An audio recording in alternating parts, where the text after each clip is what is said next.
Honorable Grace Akifesa, you are most welcome to the 11th Parliament. Can I have some silence? You're most welcome to the 11th Parliament. That's not how we behave. We don't shout always. I think they're only excited seeing you. You're most welcome to 11th Parliament. This is a people-centered parliament, and where we believe we should take parliament to the people and bring people to the parliament of Uganda. I want to urge you to be a servant leader. Serve your people of Kisoro. Start from where the late left, and for you to be effectively perform your duty, here is a constitution for you, the supreme law of the land, and here are the rules of procedure that you'll be using in your day-to-day work. I want to congratulate you for coming to the 11th Parliament. Being an independent member of Parliament, you will sit direct there or on the other side. But since you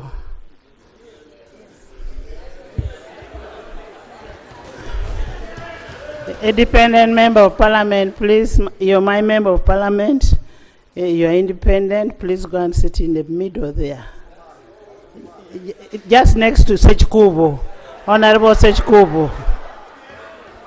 Next to Honorable Sechkubo. Honorable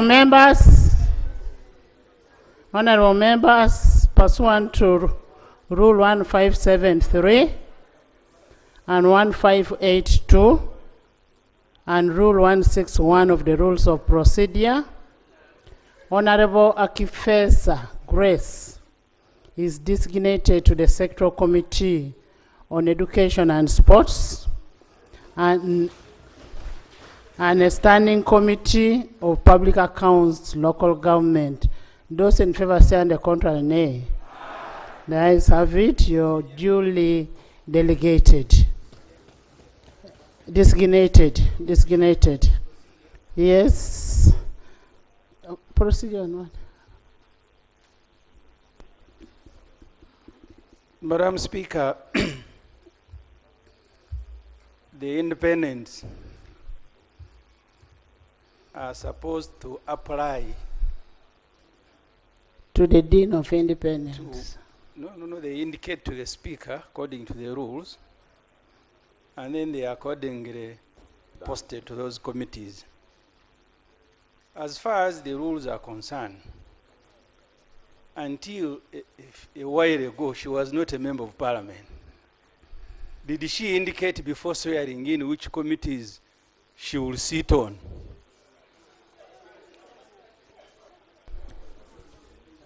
I am just drawing the attention of the Speaker to the rules. I know in NRM you follow no rules. That's why you are excited. So, Madam Speaker, on procedure. I am only drawing your attention to the rules that the new MP can only indicate to which committee after she is ushered into Parliament. Did she do it the NRM way that you, before you are swearing in, then you apply to the committees? That will be regular, Madam Speaker. Honorable Semuju Ibrahim, the rule was duly followed. That's why you don't see that I designated her first before being sworn in. Next item. Item 3 on the order paper. Communication from the chair.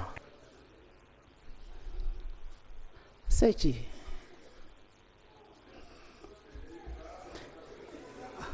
Honorable members, I want to welcome you to this afternoon sitting.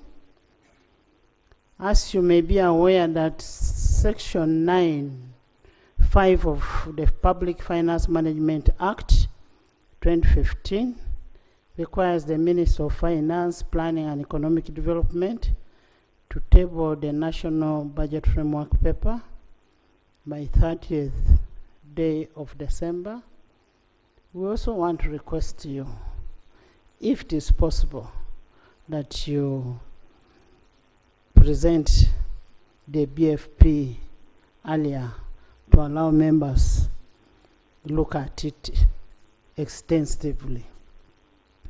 As we draw closer to the end of the year, I want to implore really the minister to make sure that this process is handled as fast as possible, because it is a festival season.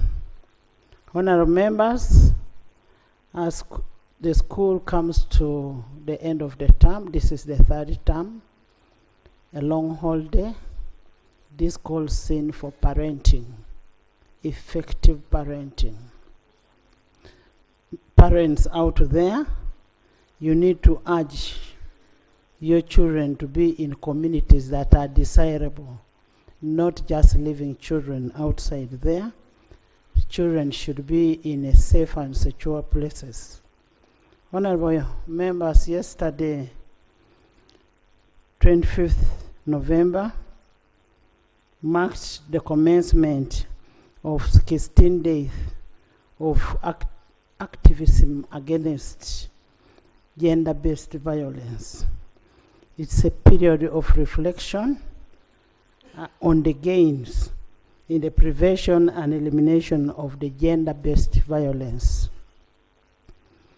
As we are aware, both women and men are potential victims of and perpetrators of the gender-based violence. As leaders, we should continue to further the fight against it. A peaceful society begins with a peaceful family. So as leaders, I want us to ensure that we have a peaceful society by ensuring that we advocate for non-violence. Honorable members, last Thursday, the nation witnessed an incident of a gun violence in the suburbs of Untinda, that is Kampala, where 2 lives were lost. Aware that security is vital precondition for a meaningful social economic activity, I want to urge the security agencies to effectively tackle this criminality and bring those people to book. That should be handled. I want to urge government to interest itself in that issue. I want to thank you so much. I also got a report from a statement from Honorable Semujo Ibrahim that would want to bring on table. So I will allow Honorable Semujo to bring his statement.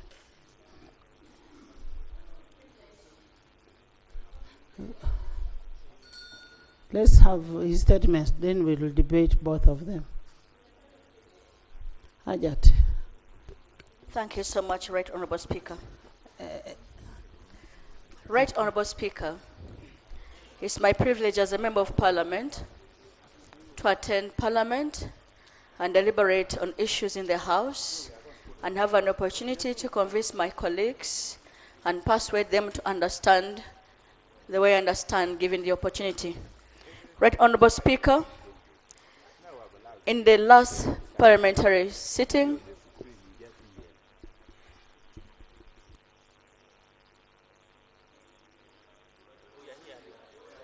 it's a matter on which she has to pronounce herself, so she has to listen to me.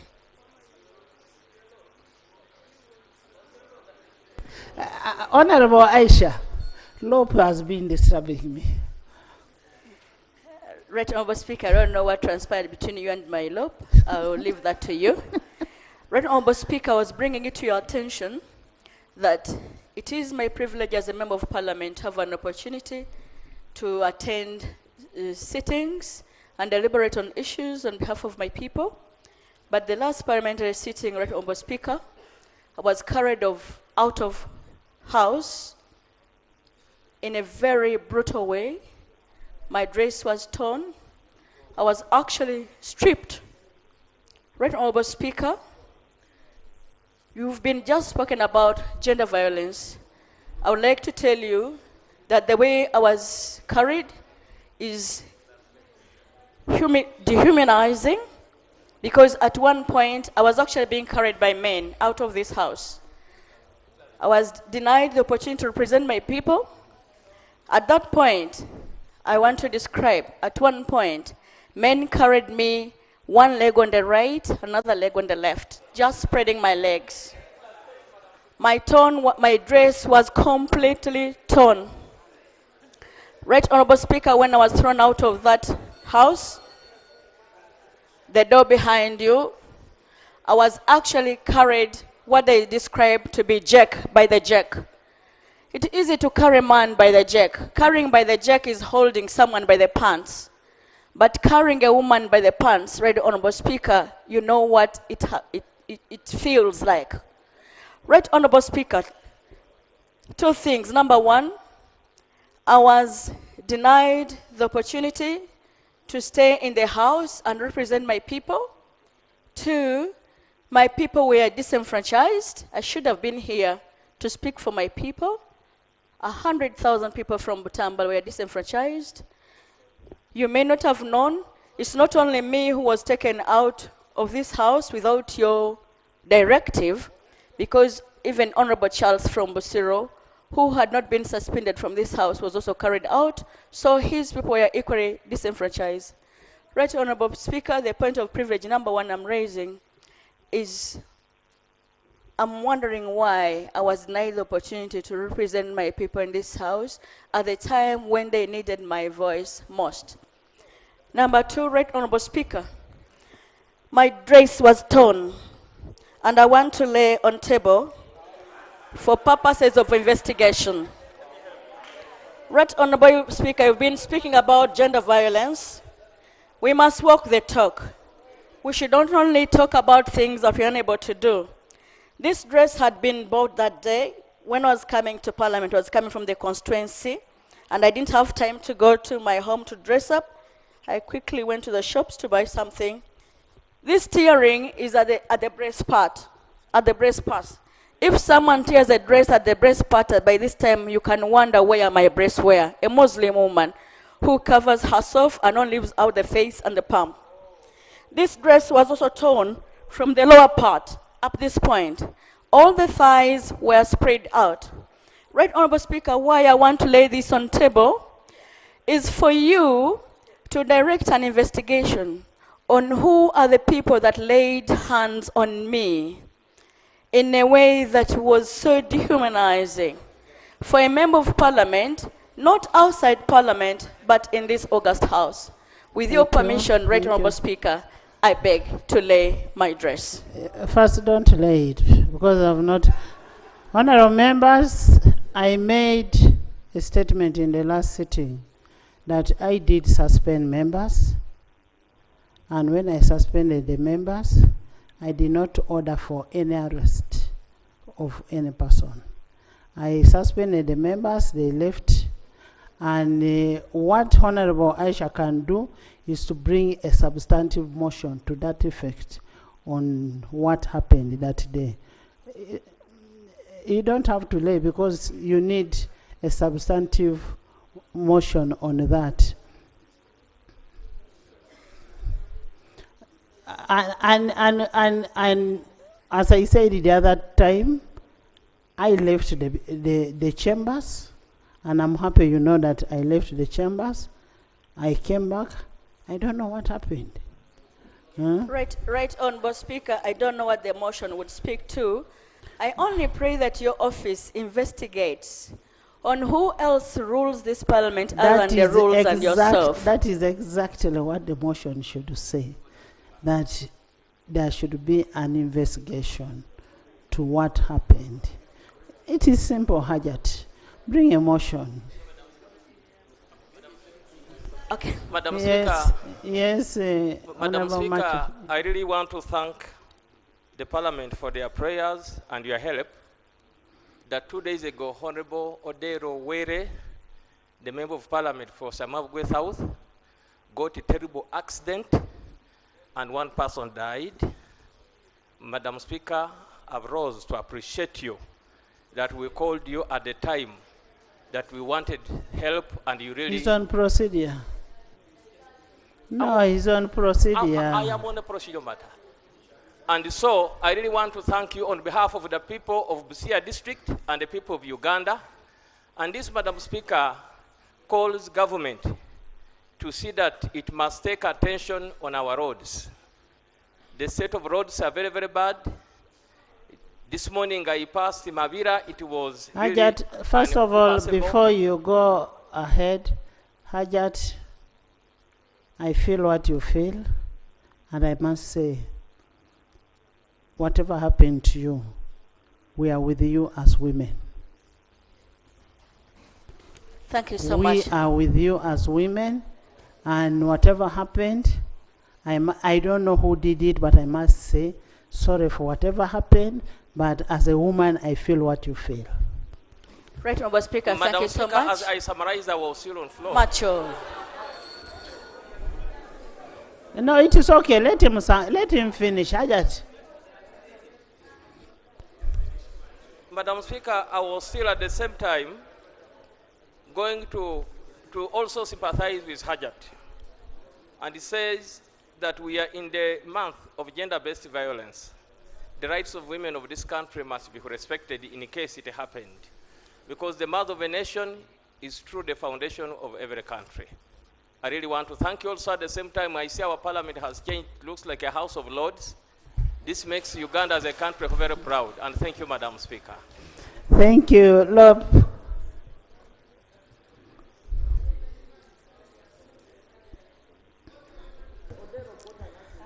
Thank you, Right Honorable Speaker. Honorable Speaker. Maybe before Lob says something, honorable members, kindly, this is a festival season. Just imagine when you're driving, everybody out there is not okay. He's also rushing for something else. Let's drive carefully. We almost lost a member this weekend, and the member has been hospitalized. Right Honorable Speaker, I want to join you firstly in commiserating with our colleague who was involved in an accident. Sadly, I learned somebody passed on in that car. We pray that he recuperates soon, our colleague, so he can rejoin us. Honorable Speaker, I also want to welcome you back as you welcome us back from a mini recess of sorts. I see a lot has changed here. The lights are very bright. I am hoping these are the kind of lights that cannot be switched off, because the last time we were here, all of a sudden it became dark and there was fire and brimstone here. So I'm glad the lights are brighter. Hopefully they'll remain brighter and that they are the kind which cannot be switched off. Unfortunately though, Right Honorable Speaker, normally I'm able to see my friend the Prime Minister, and we have some chats across. Now there is a wall, I'm not able to see the Prime Minister very easily. Normally I'm close to the Speaker, now the Speaker has been taken the other side. There's lots of changes which we are trying to get used to, but I'm glad we are back. I also want to welcome back our colleagues, the media, who are part of us as an institution. Rule 31 provides for the fact that the public ought to follow the goings on here, because we deliberate here on behalf of the public. And the only way they can follow is when the media is present. Last time they were not. Right Honorable Speaker, I have two very quick issues for your ruling. They're slightly unrelated, but I'll make them quick. One of those, Right Honorable Speaker, is I'm seeking through your office that government would help us understand something that's seemingly convoluted of late. Ugandans travel within the East African community, and it should be freely anyhow. But government has severally been picking people, especially from Kenya, who have traveled. The first lot went for a training. They were picked and brought back. Most recently, a senior opposition leader in this country, your former leader, Right Honorable Speaker, Dr. Kiza Besigye, was picked from Nairobi, Kenya, by Ugandan security operatives who brought him here, and now he's before the court martial. Many things confused me, even as a lawyer, that I thought government would probably elucidate on, so that we have a good understanding. Even those of us who are trying to understand the legalities, to know on behalf of the country how this gets to happen, that it can be okay for people to continuously be picked from a neighboring country. I heard one of the issues they were raising was he was found with a gun in Kenya, and I kept thinking, but jurisdiction-wise, that doesn't work. It should be Kenya to complain. So many questions, and yet the answers are too few. I thought government would help us understand. Has this become the modus operandi? As citizens who normally travel to these other countries? Honorable Lope, as I had already said, there is a statement to that effect coming from Honorable Semujo, and he actually served it to my office. Thank you. I'm glad my colleague, who, by the way, just returned from jail, I'm on procedure, Honorable, and procedure takes precedence, sir. Thank you very much. As I was saying, Honorable Semuju is a victim, so he will have a lot to share with us. But I thought I should throw that out, and my colleague will elucidate. The second issue, which will be the final issue, Right Honorable Speaker, on 6th of November, we were here deliberating on a couple of things for the good of our people. Right Honorable Speaker, I made certain remarks, especially in reference to remarks you had made during the coffee bill discussion, and I said that in my considered view, the remarks which had been made by yourself were tribal, in my considered view.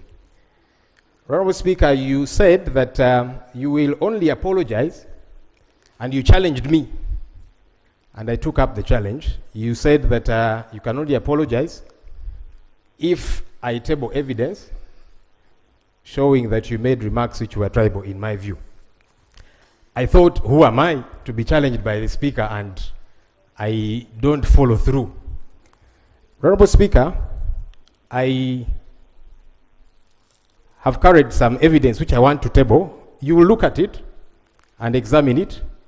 It's both on CD and flash disk, which has got videos. Where is the origin of that? Of remarks that you made. Where is the origin of that? The origin is the national broadcaster, Uganda Broadcasting Corporation. But Honorable Speaker, you will examine them, and you'll give your ruling. My law. Yes, Right Honorable Speaker. Don't go on a fishing expedition. No, I am not. Because when you get what is being broadcasted there, it is not what I have said. The broadcaster is broadcasting its own things. It is not, if you want, go to the Hansard. That is, go to the Hansard and get it from there, and it will be authentic. And I can assure you, once you have it and it is authentic, this country has my apology. But most obliged. That's why I said, you see, even in court, we table evidence, and then there can be a ruling on the evidence. So when you asked me for evidence, I have just executed my duty to table it. You're going to examine it, Right Honorable Speaker. Finally, Right Honorable Speaker, Honorable Member, incidentally, that statement of yours that day was expunged from the Hansard, because there was nobody to elaborate on it, and you had already left the house. But going back to coffee bill, you've gone back to the coffee bill. Actually, the coffee prices have gone up. Right, Honourable Speaker, as I wrap up, Honourable members, what Honourable Semuju wants to raise? First, give him time. let me just It's a wrap up very and my serious colleague comes matter. on. I'm just wrapping up, Right Honourable Speaker, with the final issue. And you have actually mentioned what I wanted to say, that, Right Honourable Speaker, you expunged remarks from the Hansard about a claim that I made of security operatives raiding the chambers of parliament after the media was chased away, lights switched off, and our colleagues, including women, were bundled up by men and all of that. And I said, Right Honourable Speaker, who are these who, in my view, were security operatives? And you said that that was a defamatory statement because these were not operatives. I said, well, good enough, the Speaker is our leader here. There are cameras here who can help us understand who raided this place, who manhandled Honorable Aisha and all the other people that were manhandled.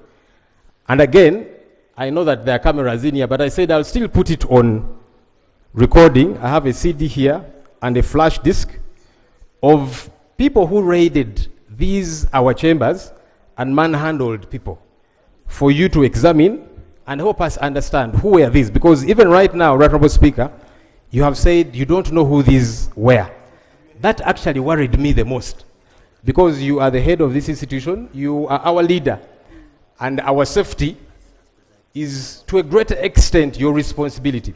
So if my Speaker does not know who raided this place and manhandled members of parliament, I am actually very worried.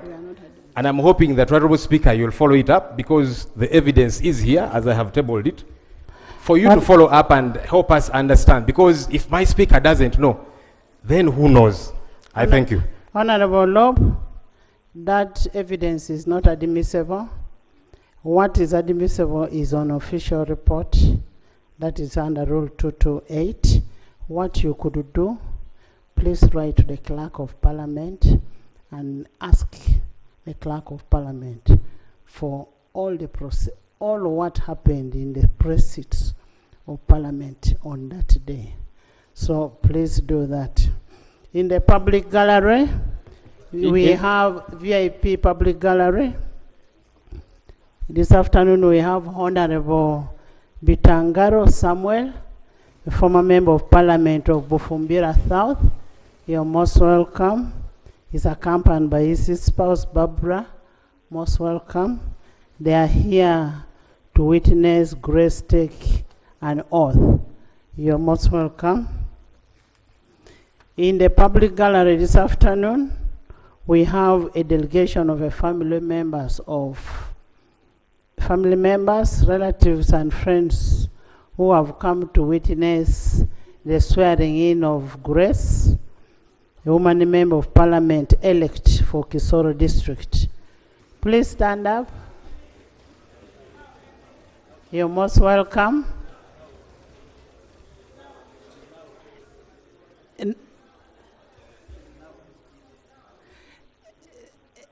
She's now the member of parliament who was elected for Kisoro, now member of parliament. Grace, congratulations, and you're most welcome. Join me in welcoming them. In the public gallery, we have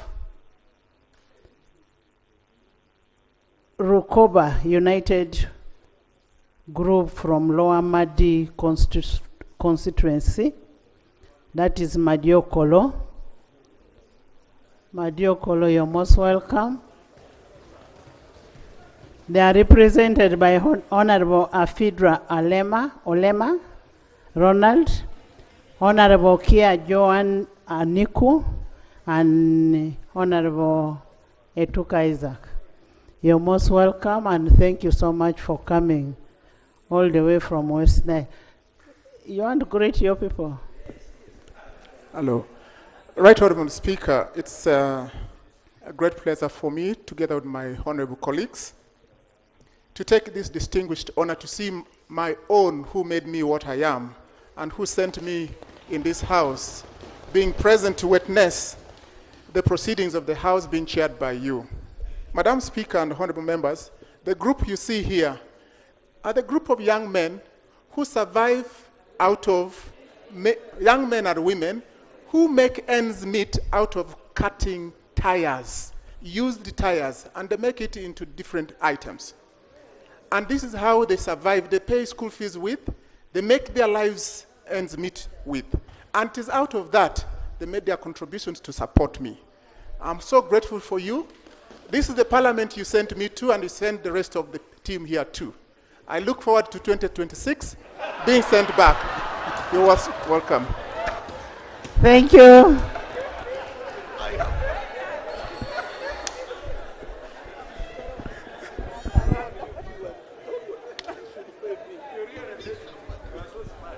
Thank you, Madam Speaker.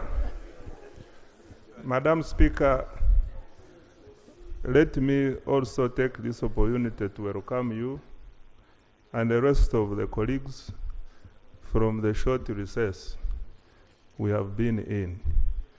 Madam Speaker, in your communication, you have indicated that you would like us to present the budget framework paper at an earliest opportunity.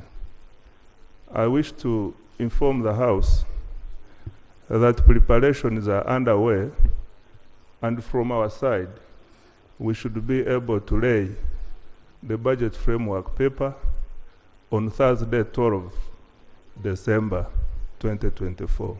I thank you. Thank you. Thank you so much. Honorable members in the public gallery again this afternoon, we have a delegation from Malera Sub-County Local Government Council 3, that is Bukedea District, composed of councillors, elders, and technical staff. They are represented by the speaker of the LOC3s, and then the sub-county deputy speaker, Honorable Lupo Joan. They are represented here by Honorable Ikoyo John Bosco and me, my good self. Join me in welcoming my people. They are the reason why I'm here. And Mama, bring me back and post. Honorable Ibrahim. I want to thank you, Right Honorable Speaker. Thank you so much, Madam Speaker. Madam Speaker, Rule 54, I'm seeking your guidance. Rule 54, statements by members. It says that any statement by a member shall be presented on Thursday. Today is a Tuesday. Madam Speaker, again, Rule 73 talks about sub judice rule. We already have an intimation on what he's going to present. And Why are you legislating in anticipation? Madam Speaker, the Honorable Leader of Opposition was mentioning a matter related to what you stopped him to actually conclude, and you said Honorable Somju is going to raise. But that matter, why I wanted to raise it at that time is that the matter is in court. So I'm wondering whether we are not against Rule 73. Honorable member, out of respect, let's listen to each other and we'll get a ruling to that effect. We'll get a ruling to that effect. And let's not legislate in anticipation. Madam Speaker, I want to thank you. The colleague raising a point of procedure, I told you he is our neighbor in my village. He has not been able to shed off his all the habits of RDCs. Madam Speaker,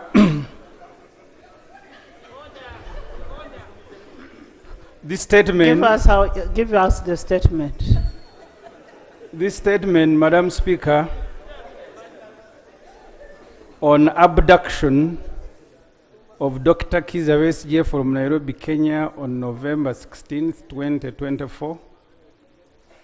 Right Honorable Speaker and honorable members, I am presenting this statement in line with Rule 25 L and M 59 and 64.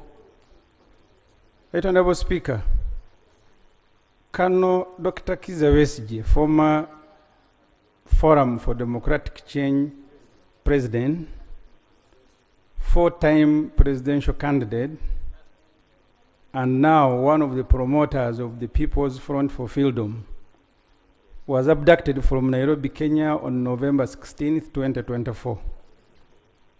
He had traveled to Nairobi on the invitation of NARC Kenya political party leader and former Kenyan Justice Minister Martha Karua. Dr. Besigye was scheduled to speak at Martha Karua's book Against the Tide launch. He, together with Ajobed Rutare Kamuregea, a senior PFF leader, was abducted from a riverside apartment in Eastland, where he was attending a brief meeting before proceeding for dinner for Karua's book launch guests. He was then driven across borders by his captors. His passports, national ID, wallet, and other belongings remained at Warid Hotel, where he had been booked in. Dr. Besigye did not, or was not made to undergo immigration protocols on the Kenyan or Ugandan immigration sides. News of his missing started circulating 3 days after his abduction on Tuesday, November 19th. Right Honorable Speaker and members, Dr. Besigye was then miraculously arraigned before a military disciplinary committee, commonly known as court martial, on Wednesday, November 20th. Charges of possession of 2 pistols, which were learned that day that is a monopoly of UPDF, were read to him and he is co-accused. They also charged with holding meetings in Switzerland, Greece, and Nairobi for purposes of undermining the security of Uganda. Right Honorable Speaker and honorable members, the abduction of Dr. Besigye has been condemned widely by the UN, lawyers, human rights defenders, democracy-seeking organizations, and individuals. Even the Uganda Human Rights Commission has condemned this abduction and demanded for Besigye's immediate release. I call upon you, Madam Speaker, and the House to join the world in condemning this heinous crime of abduction. Condemned because there are laws, international and domestic, that govern extradition and deportation. The Ugandan, Kenyan, and international laws were all in this case not followed.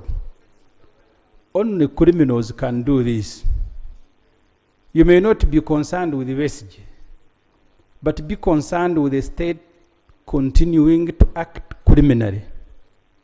I want to emphasize that point. You may not be concerned with the Besigye, but you should be concerned with the state continuing to act criminally. Madam Speaker, I raised the issue of the 36 PFF members that were abducted from Kisumu in this House. They were handcuffed and driven across borders in similar manner. The 3 women who were part of this group were not allowed to ease themselves for 14 hours. When they were finally allowed, it is male soldiers that were pulling their knickers and ordered them to urinate as they remained handcuffed. They were later charged with terrorism. Madam Speaker and members, we are concerned with the continuing human rights violations by the NRM government, including ministers working in jails and making people to confess to crimes they have not committed, and then getting the NRM chairman to pardon them. All these things concern us, and they should concern every MP. This parliament should also demand for an explanation from Kenya Even Chris was abducted. I went to see him at Ginger Road. They had denied him simple things, including slippers, that giant you see there. This Parliament, Madam Speaker, should also demand for an explanation from Kenya. You know, he was representing us in finding out how the Honorable Nevanda died. They charged him with stealing body parts. Is that a part of your statement? No, I was reminding him to sit down and listen to the statement. It is not part of the statement. Maybe you wanted to compliment I am on sorry, what? Madam Speaker. Madam Speaker and members, we are concerned with the continuing human rights violations by the NRM government. This must stop. We demand for an explanation from government, Madam Speaker. This Parliament should also demand for an explanation from Kenya, whether it still subscribes to the East African Community Brotherhood. The Ministers of Internal Affairs, who heads immigration, foreign affairs, and defense, Madam Speaker, must be made to explain to this Parliament this incident and to the country. Madam Speaker, I thank you very much. Thank you. Thank you. Government?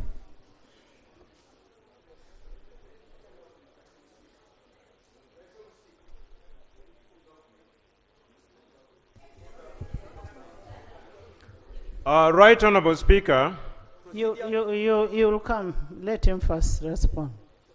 I am alive to the fact that the issue substantially raised by Honorable Semujunganda is a matter before a court established through an act of parliament, the UPDF Act. What I can confirm on behalf of government is what is already in the public domain. That Colonel retired Dr. Kiza Besige was arrested, produced in court, charged, and remanded to Luzira prisons, and he will be availed back to court on the 2nd of December 2024. On the call for condemnation, I wish to persuade my honorable colleague that that may be too early, because the matter before court will be a subject of evidence, a subject of prosecution, and the outcome definitely will be known. It may be too early for us to condemn. But what I can also advise is that, honorable colleagues, let us accept to always play within the rules. Honorable Semuju and myself, we are sportsmen. We always play within the rules. At times, you invite the referee to warn you verbally. At times, you are given a yellow card. But if you are an habitual offender, you are red carded.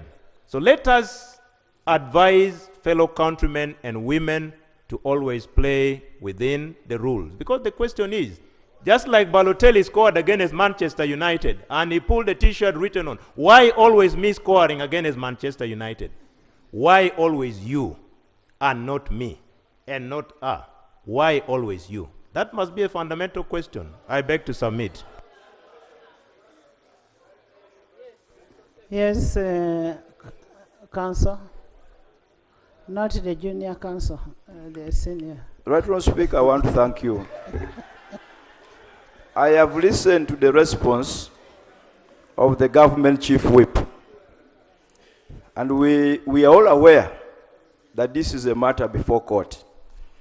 There are, however, two fundamental issues that government should make a statement on, clarify, and that relates to our relationship with Kenya, especially in light of the fact that we have an extradition treaty with that country. How safe are Ugandans. Now, that is outside the purview of sub judice, if we really want to hide under that. Number two, there is the element of... Honorable Basalirwa, government will make a statement without going to the merits of the case. Okay? Government will make a statement. You should come with a statement without going into the merits of the case. I thank you for that, because I didn't hear the government chief whip undertake to make a statement. But as they come, they must also, Right Honourable Speaker, comment on the apparent illegalities of people or a supposed criminal, as you want to proscribe him, or suspect, being brought back into the country and does not undergo the due immigration processes. To wit, having their documents stamped by immigration officers, because that in itself is criminal under our laws. So those are things you must really comment on for purposes of assuring the country that whatever happened was undertaken in total observance and adherence to the immigration laws and other laws as they exist in our region. I thank you, Right Honourable Speaker. Thank you. The Minister of Foreign Affairs and the Minister of Defense will bring a statement to that effect. Let's not discuss what is before court. Let's not discuss that. In the VIP gallery this afternoon, we have Honorable Ambassador William Chinobe. Chinobe, a former member of Parliament of Katkamu North, is Chinobe James, accompanied by his spouse, Mrs. Mary Chinobe. They are here to witness the swearing in of Honorable Grace Akifesa. You're most welcome. Thank you for coming. Yes. Thank you very much, Right Honourable Speaker. Right Honourable Speaker, I've lived for a while in this country. I saw recently... the minister bringing a statement is not actually defense, internal affairs and foreign. Yes? Not so long ago, Right Honourable Speaker, we had a case of one Jamil Mukuru who was arrested in Tanzania for terrorism, and the due process was followed for him to be brought back to face trial in the country. Right Honourable Speaker, just not so long ago, we had a big problem in this country with our neighbors Rwanda, where the top police officers were arrested and court-martialed for allegedly participating in the abduction of Rwandans who were in Uganda. Right Honourable Speaker, that should form the framework for today's discussion. Right Honourable Speaker, how have we degenerated to that as a country? I don't know what is happening to those manning the security of this country. Why is the things that we thought would not happen, we are now forming the headlines on BBC, on international media? Search, eh? Yes, yes. Search. Search. Honorable Search. I thought we had made a ruling on that to wait for the report and then we discuss the report. Most obliged, Right Honourable Speaker. But there are those that attack the innocent conscience of Ugandans that may not wait. If the government was proactive, they would even have demanded to be placed on the order paper, but they have not. And once they keep quiet, we have no any other option but to put it to government and those manning our security That's why circles. we have put it to government to bring an explanation to that effect. Yes, but to show that even this side, we are not complicit with what happens. That abuse of the due process, Right Honourable Speaker and members, should cut across the entire parliament. Thank you. We can't see what Mama is happening Mavera. going Mama back Mavera. to what happened in the 80s.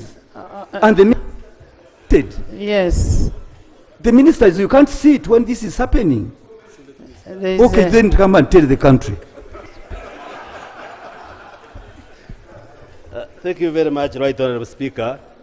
You have already guided on the matter that the government comes up with a statement without touching on matters of sub judice. So I think we can have a debate when that statement comes. But why I rose was clarified because the Honourable Semu Junganda, yes, he is, made an assertion that I was abducted by government. And that because I stole body parts. I just wanted to clarify for the record that in the 9th Parliament, our colleague, the Honourable Serena Nevanda, died. May her soul continue to rest in peace. And I was a parliamentary commissioner then.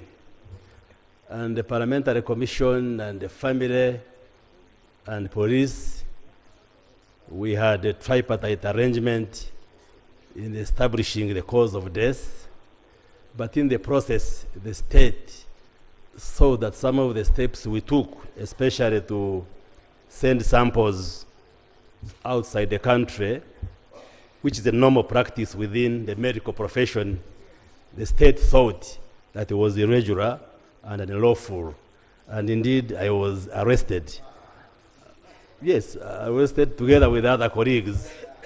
We appeared in the court for 9 months, and the court ruled that we had no case to answer. The Honorable Katuntu was my lawyer. So I just wanted to clarify. Actually, Brenda was your surety. Well, surety, yes. So I just wanted to clarify that I was not abducted, but I was arrested and I didn't steal. I didn't steal. And I told the state then that I'm a medical professional and I knew what I was doing was correct.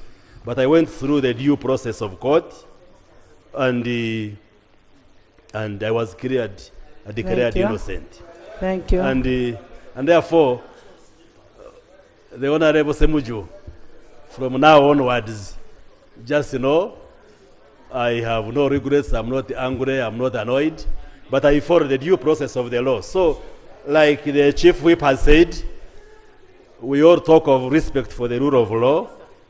Since our senior brother, Dr. Besije, has been produced in the court, let's leave the process to take its course without Parliament injuring that process. Thank you very much. Thank you. Thank you. Honourable Speaker, it's good you have ruled that government should come with a comprehensive statement on this matter. I want to suggest an addition in that statement. Honourable Speaker, the Foreign Affairs Principal Secretary of Kenya, Mr. Songei Korir, at a press conference said Kenya had no involvement whatsoever in the arrest of Dr. Kizza Besigye. Government should explain to us how then it went to Kenya without the authorization of Kenya and picked up Dr. Kizza Besigye. Because the Foreign Affairs Principal Secretary mentioned that. I think it will be important for that explanation to come through. Because Uganda can't keep going wherever and picking people. But also, finally, Honourable Speaker, I think you need to guide government on when they should bring this statement. Otherwise, they might take donkey's years conveniently and not bring that statement. I have asked the Minister of Internal Affairs to bring the report and Foreign Affairs, but as of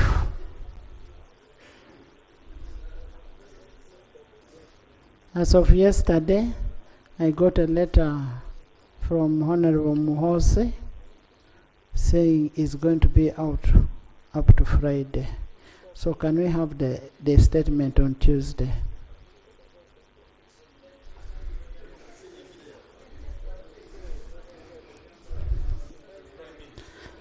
Can we have the statement on Tuesday on the floor? Is that Madam okay? Speaker, did I hear you right when you said Muhoozi, who is the state minister? There is a senior minister called Saverino Kaindo Tafiri. Can I hear from government Maybe government is even ready to bring it tomorrow. Government, when are you bringing the statement? Right Honorable Speaker, your guidance is already on record. Permit us to bring the statement without injuring the substantive matter in court on Tuesday next week. Next item. Yes, procedure. Thank you, Right Honorable Speaker. I love the fact that my brother, the government chief whip, talks of playing by the rules, which is really a very good thing. I hope he's not rendering lip service to it. Right Honorable Speaker, in the House plenary, during the third session of the second meeting, particularly on Tuesday, 5th December 2023,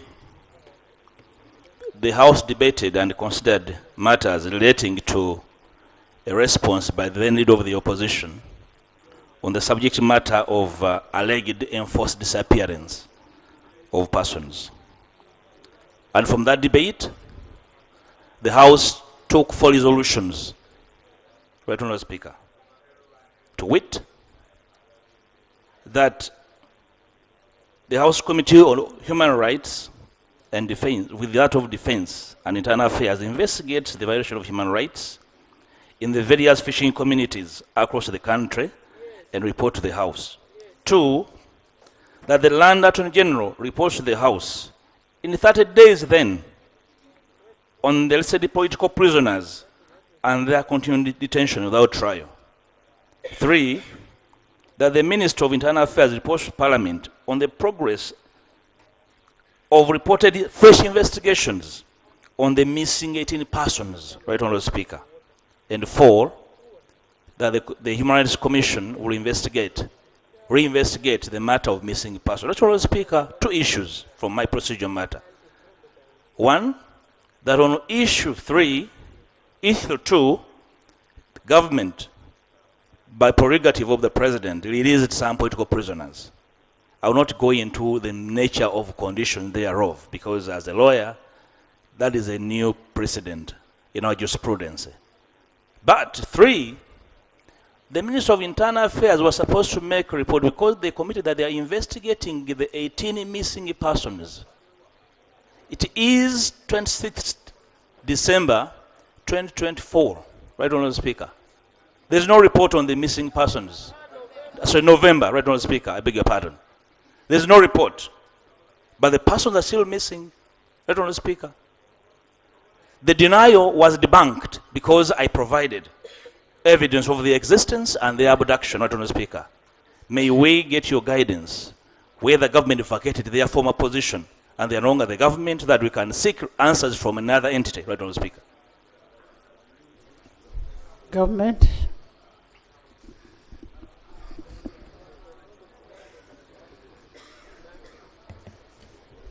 Right Honourable Speaker, we need to cross-check the records, first of all, to affirm the decision of the House. And if we come to the conclusion that there are those areas where we have not responded, we will call upon the respective sector ministers to respond. But I remember vividly this subject matter being debated time and again, and to the best of my knowledge, we almost came to a conclusive end of this subject matter. But we shall look at the record. If the 4 decisions were the decisions of the House, I am happy that under 2 and 3, you are saying some action has been taken. We must also applaud His Excellency the President, because upon conviction, he exercised the prerogative of mercy and granted the mercy to the convicts. So that is also something that we need to applaud him for that, because it is constitutional and he has exercised that right. So, Right Honourable Speaker, we will look through the record, but we deliberated on this subject matter, in my humble opinion, to its logical conclusion. Maybe if it is the House committees to report, then let them report on their findings. Right, Honourable Speaker, first of all, I was quoting the Hansard verbatim. Therefore, my honourable brother lost his record, and I'm surprised that he does not have record of what happened. And I resisted from debating the manner of release of the former prisoners, because I don't want him to saunter into matters of law and how they were convicted. But particularly on the missing 18, right, Honourable Speaker, you don't have to have a bigger memory to remember that actually they are still missing, and that there was commitment to report on their missing. Probably the minister will have to recap, and there should be a timeline in the immediacy for him to respond. It was the Minister of Internal Affairs who was supposed to report. Now that he's coming on Tuesday with a statement, right, Honourable Speaker,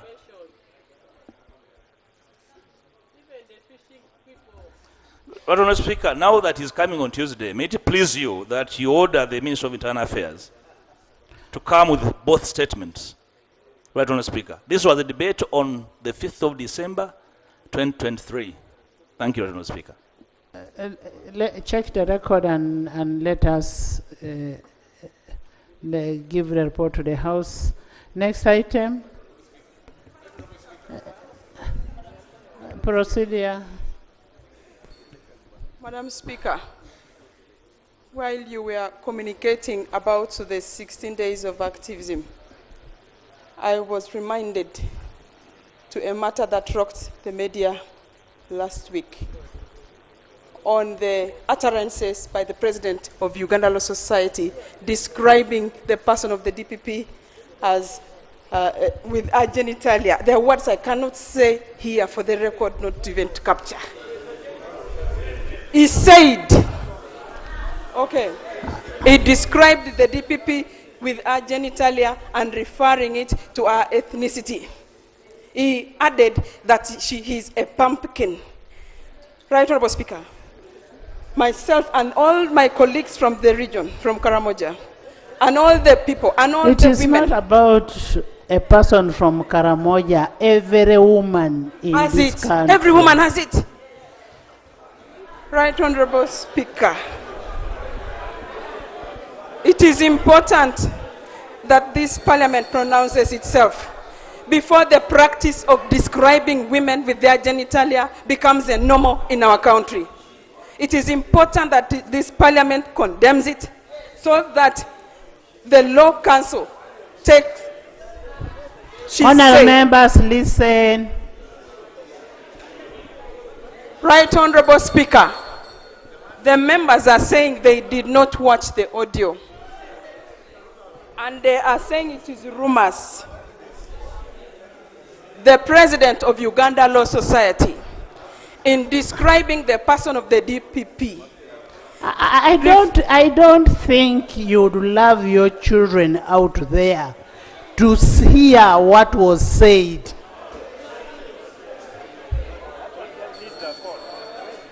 Honourable members, Honourable Nakut, can you finish? Right, Honourable Speaker. On a procedure. I'm on procedure matter, and he's a senior member of the House. He knows that when someone is on a procedural matter, you don't put an order. He is a senior member. Right, Honourable Speaker. Let this House pronounce itself on this matter. The President of Uganda Law Society cannot be left to say anything he wishes concerning the person of the DPP or a woman in Uganda. Honourable members, I am aware of the remarks that were said. I am aware of the remarks that were said by the President of the Law Society. The Law Society is established under the Act of Parliament. The Uganda Law Society under Cap 276, Part 4, establishes a council and prescribes its powers. This matter can be better dealt with by the council of that is established under that act. However, we ought to respect each other. We ought to respect each other. The woman you are abusing today, is either your mother, your wife, your daughter, your mother-in-law. So abusing a woman's private parts that you used to come out from is very bad. On next item. And the person that you are attacking is somebody of a high caliber. Next item. Item 4 on the order paper. Bills first reading. Honorable members, I'll give.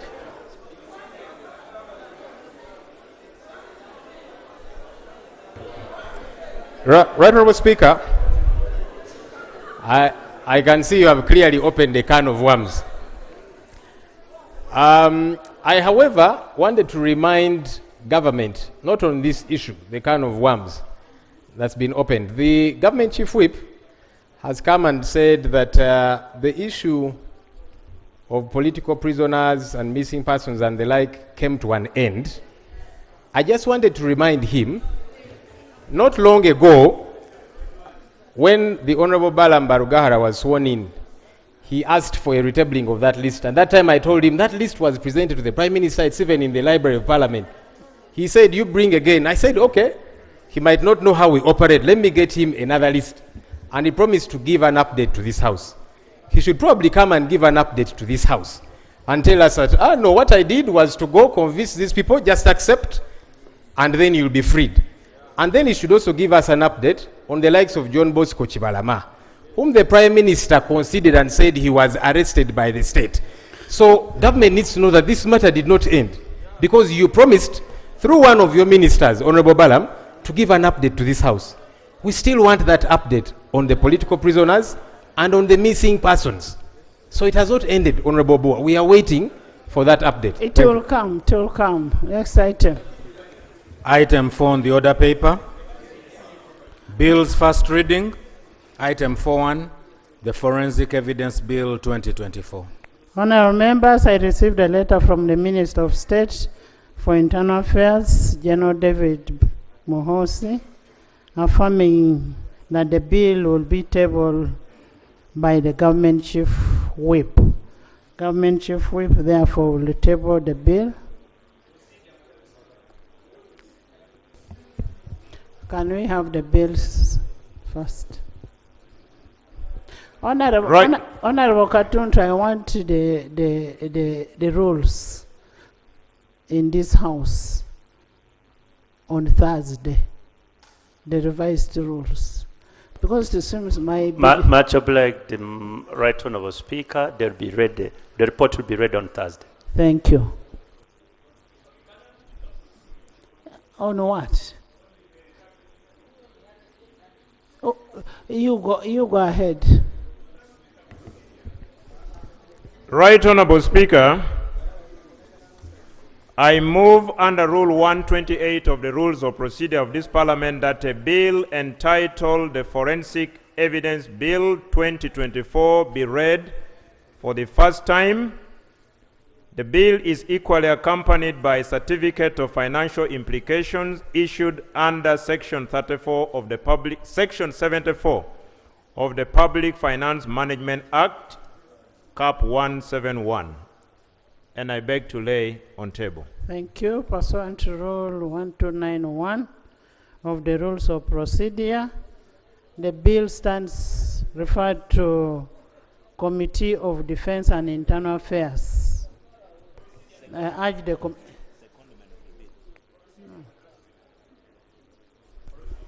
thank you very much. And the committee should process this bill as per Rule 1292 of the Rules of Procedure.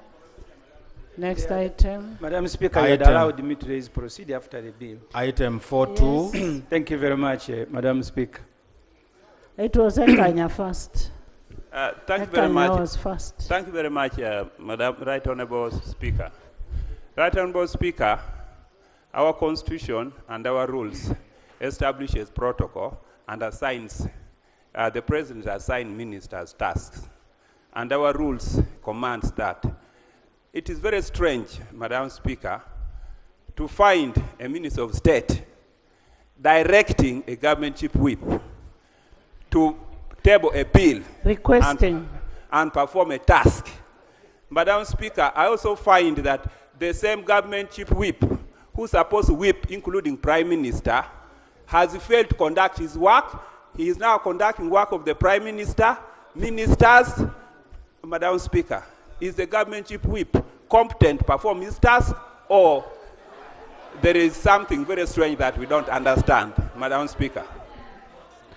Honorable Ekanya, it's collective responsibility in cabinet. Collective responsibility. It's just you who has failed to work together with the Katonga.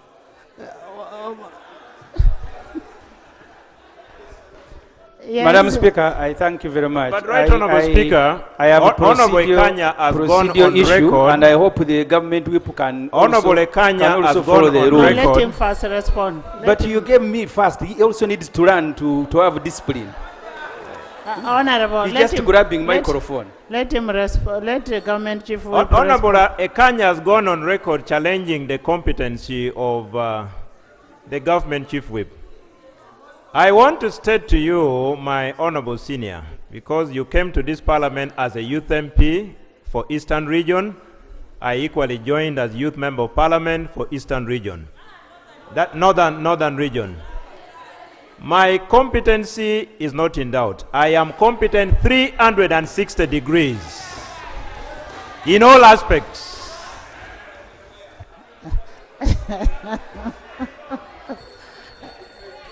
Madam Speaker, the procedure issue I am raising, a while ago, when the leader of opposition brought CDs and flash disks, you did not receive them. But Madam Speaker, let me give a short background, because we are the one who hosted the president of Uganda Law Society, and he gave almost a 30-minute speech. Just something was picked and put on social media. He had said that actually the reason he was bothered was that the DPP, instead of helping the women who were not allowed to ease themselves for 14 hours, and their knickers were pulled down by male UPDF soldiers, instead a fellow woman sanctioned charges of terrorism against them. That's what the president of Law Society was addressing. And this parliament must be much more serious than that. So the procedure issue I am raising, Madam Speaker, a while ago you said you're on procedure, they can't raise order, so you have forgotten quickly. The procedure issue I am raising, Madam Speaker. Honourable members, I made a ruling to that effect. I made a ruling. We are not going to debate on what we have already passed. And Madam Speaker, I only requested, let's have respect for each other. Let's have respect. I agree, but it sounded like you were condemning the president of Law Society unheard.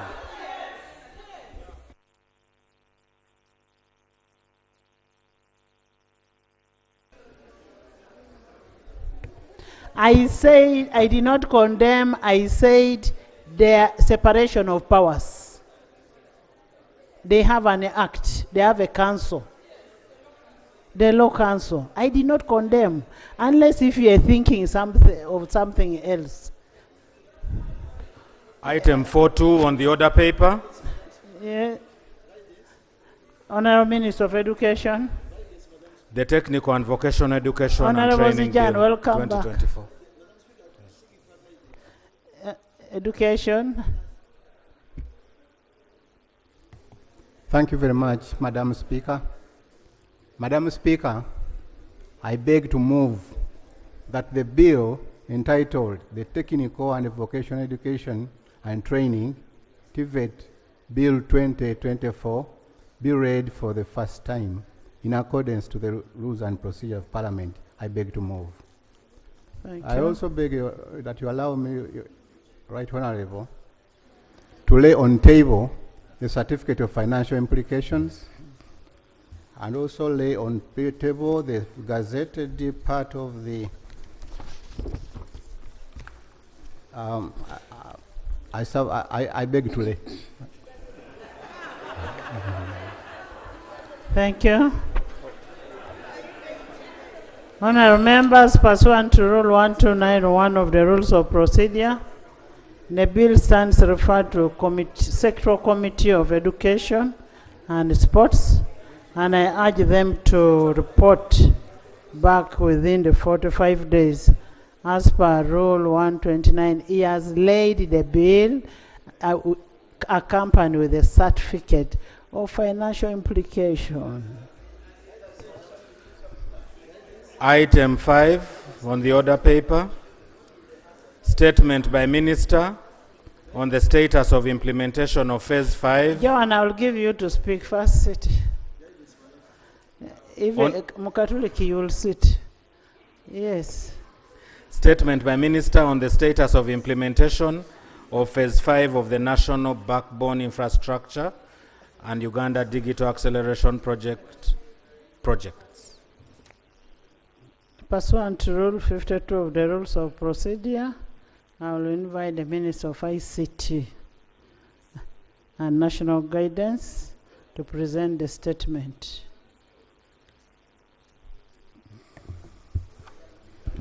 Thank you very much. I hope the statement is uploaded. Yes, Right Honourable Speaker. We submitted it, and actually this afternoon I submitted an updated version of the statement, and I hope the honourable members are able to access it on their iPads. Right Honourable Speaker and honourable members, I am presenting a report on the status of implementation of Phase 5 of the National Backbone Infrastructure and the Uganda Digital Acceleration Project, which projects have been debated and approved by this House. Number one, the government of Uganda through the National Information Technology Authority, Uganda NITAU, which is an agency under the Ministry of ICT and National Guidance, is implementing the National Backbone Infrastructure, NBI, to, one, create a secure high-speed network connecting all government ministries, departments and agencies, district local governments, municipal councils, hospitals, health centers, and schools across the country. Number two, also to lower the cost of internet, hence the cost of doing business in Uganda. Number three, to deepen access to online government services, as well as to attract investment in the ICT sector by private firms and individuals. The National Backbone Infrastructure, NBI, is a critical component of Uganda's digital transformation strategy, providing the foundation for broadband connectivity across the country. I give you the status of the National Backbone Infrastructure. To date, we have had 4 phases of the NBI, and that's why we are talking of Phase 5. We had had 4 phases of the NBI, which have been successfully implemented, spanning a total distance of 4,298.87 kilometers of optical fiber cable, connecting over 1,567 government ministries, departments and agencies, local governments, hospitals, health centers, schools, and target user groups, amongst others. And I have provided an Annex 1, which is a list of sites that have been connected to the national backbone infrastructure,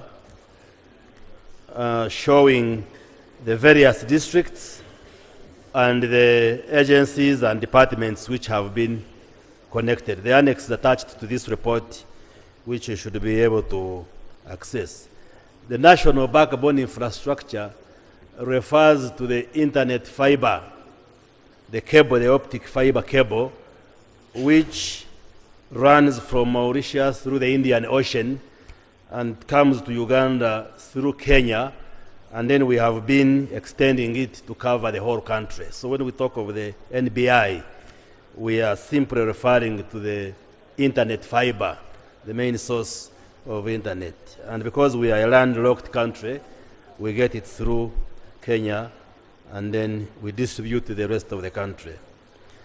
Right Honorable Speaker, there are 53 district headquarters which are currently connected to this national backbone infrastructure. And I have also provided an annex. Annex 2 gives a list of all the districts connected to the NBI. And we have 146 districts, but we have so far connected 53. But the projects I am going to present are going to enable connection to the rest of the districts which haven't been connected, which include Kanungu. Kanungu is not yet connected. That's where I come from. I have provided a table which summarizes the various agencies and departments that have been connected, the MDAs, the local governments, the city councils, municipal councils, town councils, sub-counties, universities, tertiary institutions, hospitals, and the other agencies. And all these are in the annex, but here I've given a tabular presentation of the summary of these agencies. The NBI has been extended to 10 major border points of Uganda with its neighboring countries, with Kenya at Busia and Malaba, South Sudan at Olaba and Eregu, DRC at Vura, Gori and Mpondwe, Tanzania at Mutukura, and Rwanda at Katuna and Mirama Hills, respectively. So we have connected this optic fiber to the neighboring countries so that we are able to have seamless services at the border points, facilitated by IT. These border points have been connected to enhance access to services like customs clearance, immigration, and e-visa applications. And communication at the border points, especially with the establishment of the one-stop border points at these locations. There are 32 transmission NBI stations that have been built across the country, and in addition to that, 300 Wi-Fi hotspot sites have also been implemented across the country. Madam Speaker, I have provided Annex 3, which has a list of the last mile Wi-Fi sites across the country. These sites are where you can go and access internet for free, and you are able to transact. And I have a list of the various spots across the country where we have established these Wi-Fi hotspots. The NBI is also currently utilized by 21 major internet service providers to deliver their respective network traffic.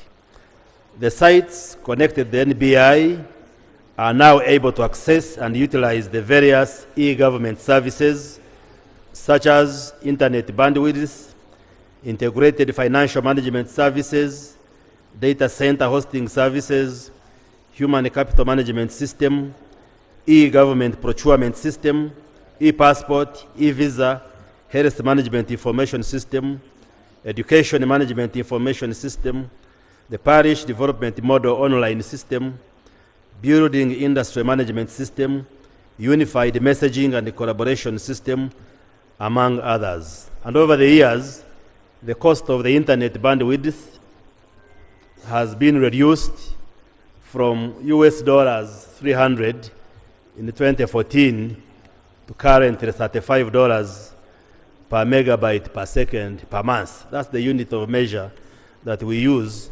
And the government, through our ministry, is committed to ensuring that the cost of internet continues to get lower in order to create an environment where all of us can transact digitally.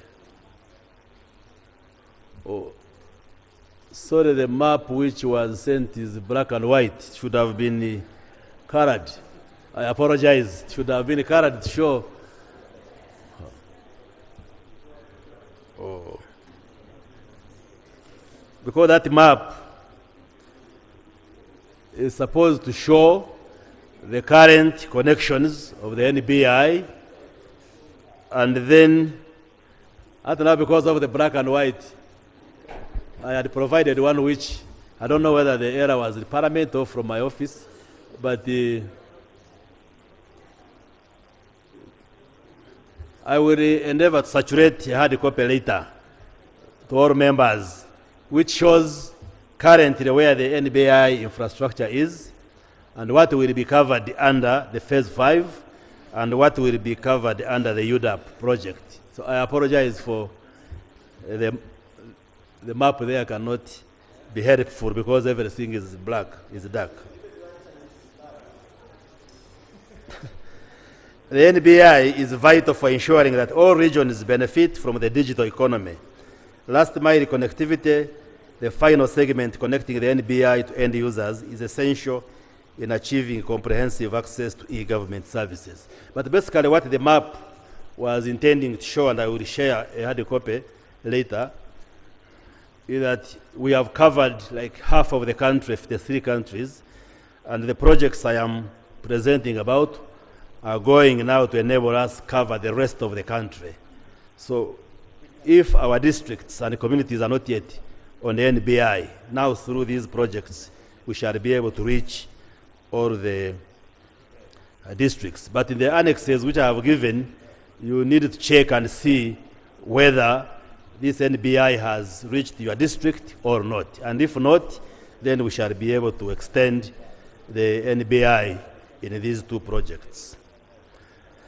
Madam Speaker, now I come to answer specifically the question which was raised by Honorable Tom Azar, because he was asking when will these projects reach West Nile, and it's the basis for this statement that I am giving. I'm on page 5 now of the report, the statement. The government of Uganda, through NITAU, under the Ministry of ICT and National Guidance, is currently in the process of implementing 2 major information and communication technology projects to achieve the digital agenda of the country as enshrined in NDP 3 and now NDP 4, which is being developed, the Digital Uganda Vision and other government planning frameworks. These 2 projects, and like I said, we discussed them in Parliament here because they are financed with external resources. The first one is the Uganda Digital Acceleration Project, Government Network, or we abbreviate it as UDAP project. And number 2 is phase 5 of the National Backbone Infrastructure project. The major aims of these 2 projects is to expand the national backbone infrastructure to the underserved and unserved regions of the country to deliver secure e-government services to government administrative units such as ministries, departments, agencies, local governments, parishes, sub-counties, and other government service centers such as schools, universities, hospitals, health centers, among others. And this is intended to deepen access to affordable e-government services such as internet bandwidth, and also spur the development and adoption of online government services, as well as attract investment within the ICT sector by the private players across the country. So this is the major aim of phase 5 and mainly phase 5. Now on UDAP, the Uganda Digital Acceleration Project, we report that Cabinet on the 29th of August 2022 approved the Uganda Digital Acceleration Project, And this project is being funded by the International Development Association or World Bank to the tune of $200 million US, of which $60 million US is a grant and 140 is a loan. The project was declared effective on the 17th of May 2023 and it's currently under implementation. UDAP is comprised of 3 key components as detailed below. I have presented a tabular form of the major components of this project supported by the World Bank. That component 1 is to address expanding digital connectivity. And under this, we shall be constructing the national backbone infrastructure, also the tune of 1,500 kilometers, and we should be able to connect up to 20 districts and towns. We shall also do last mile connectivity to 2,900 government administrative units and service centers, and also create Wi-Fi hotspots to enable digital transactions. The reason why we establish these hotspots that you have centers like markets where now our people, our women, our young people, and Ugandans transact business using digital services. You have places like hospitals, like universities where they need internet, so we provide free Wi-Fi in these spots. So that component is on digital infrastructure, including constructing 130 masts. There has been a concern of lack of network in the parts of our constituencies. So through this project, we shall construct up to 130 masts to supplement what the private sector is providing, because we have private companies whose business is to construct masts, but we have a policy, the national broadband policy, which requires them to cover 90% of the areas where they work, and the 10% is covered by government. So you will find there are areas which probably don't make business sense for them, but to us as a government, we must provide a service to the people. And therefore, these musts, plus also what we support through UCC, is supposed to cover those areas where the private sector may not easily be attracted. And some time back, I requested members of parliament to submit areas in their constituencies which do not have network. And many of you submitted, and we are processing these. But I'm presenting to you that we are going to work through this project. No, I am saying many of you submitted areas in your constituencies which do not have network. And I'm saying we are working with the private sector, but also through, just hold on, don't say no. You are not the minister. I am saying we are working because there are 2 major private players that are in the business of masts or towers. There's one called the ATC, another one is called the Ubuntu. I have said that the national broadband policy mandates them to cover up to 90% because they have national licenses, up to 90%. Then the government covers the 10%, and usually the 10% is where they don't find maybe business sense, maybe people are sparsely populated, maybe these are national parks, and their government has to come in because even if the area is sparsely populated, government must provide a service. So we are working with those private companies to provide masts in those areas, but also we have this resource that we are going to supplement and reach the constituencies where we have not reached.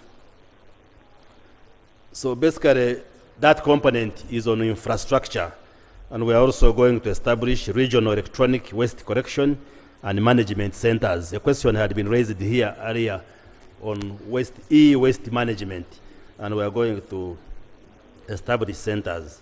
The second component of this World Bank supported project is to enable digital transformation of the government, to strengthen e-government services. And here, we are going to expand the government system integration platform to an additional 20 government entities, and also scale up e-government services like e-government procurement. We want to ensure that across government, procurement is facilitated by digital services. We do e-procurement, and this will help us to curb corruption, which is largely facilitated by the procurement systems in this country. Support the government unified messaging and collaboration system. We are addressing the digital authentication and electronic signatures platform, the e-payment systems, and many other government transactions. Here, basically, what we are saying is that we want to digitalize and digitize all the government transactions so that we have a paperless government that does its work through electronic systems. So this component is supposed to support the government to strengthen e-government in all disciplines and all aspects of government work, as well as strengthening cybersecurity, data protection, and privacy. And we shall establish systems, tools, framework, standards, and the Security Operations Center to address the downside of technology through cybersecurity and data protection. The third component of this project, because like I said, 60 billion out of the 200 is a grant, and these days World Bank attaches grants, especially to address concerns of refugee host communities. And therefore, component 3 of this project is promoting digital inclusion of refugee host communities. And many of you who represent communities where there are refugees, you will be getting support in this area so that we address issues of digital inclusion. The project will also provide the connectivity to support the government initiatives at grassroots levels, including PDM, the local government structures, health centers, institutions of learning, tourism sites, and expansion of connectivity to support security initiatives like CCTV surveillance cameras to enhance and scale up government efforts to combat cybercrime, as well as protect the country's cyberspace. Under UDAP, connectivity will be extended to the Albertine region to support oil and gas exploration. In terms of the updates, where are we with this project? If I start with UDAP, that the project value, as I communicated earlier on, is $200 million US, 60 million being grant funding. The project received the first disbursement from the World Bank on the 26th December 2023 and commenced active operations in January 2024. And over the last 10 months, approximately $94.67 million out of the 200 has been fully programmed and initiated, representing 47% of movement on the project. And of the $94.67 million, $17.01 million worth of contracts have been signed, and some have been fully implemented, especially supplies for project office.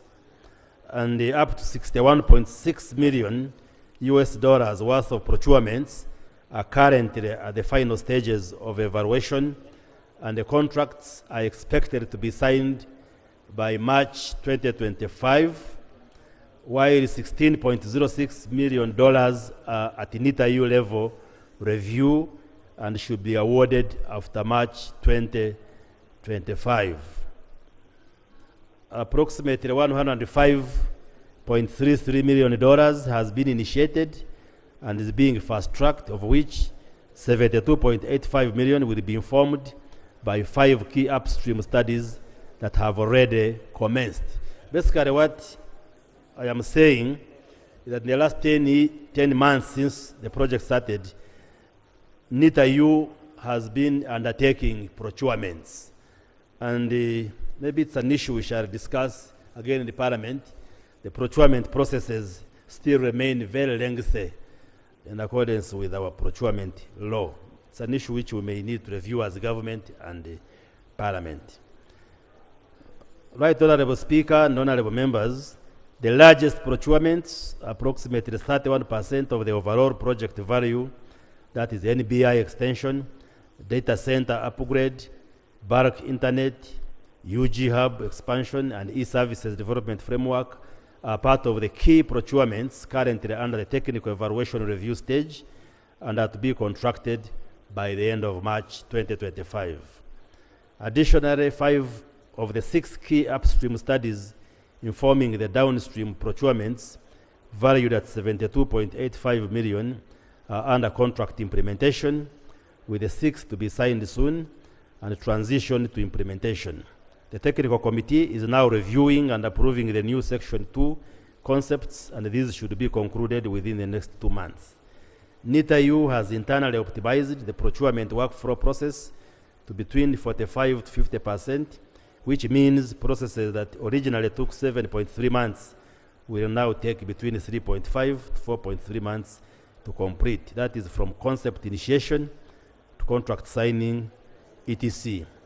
And this will greatly impact positively on the project in terms of fast-tracking the implementation.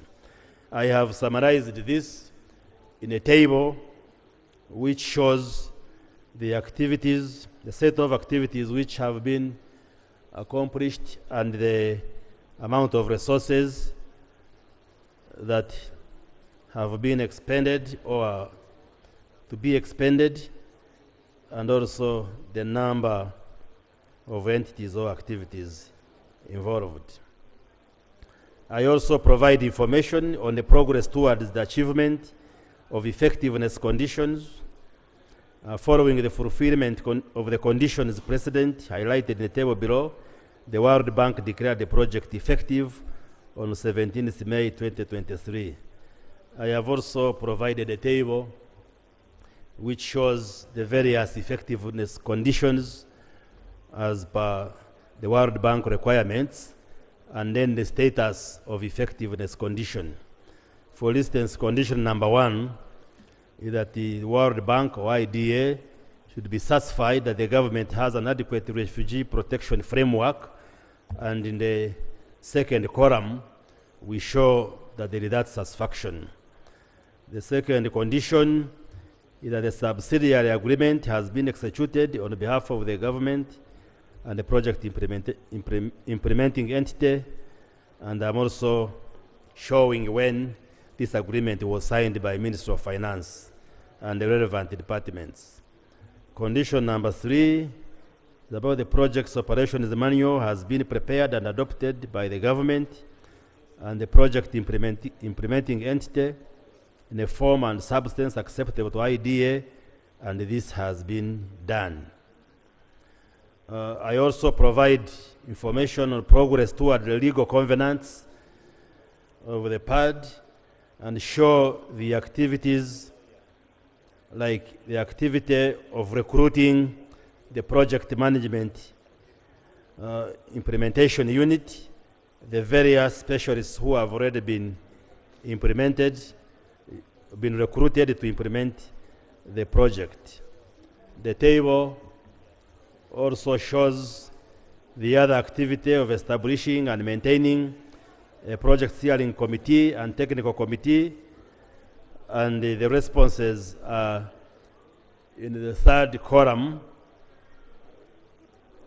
and all the preliminary activities which are required, like preparing and furnishing the World Bank with the annual work plans and budgets, all these have been done, and I think the honorable members can read that table to show the various activities and what has been done.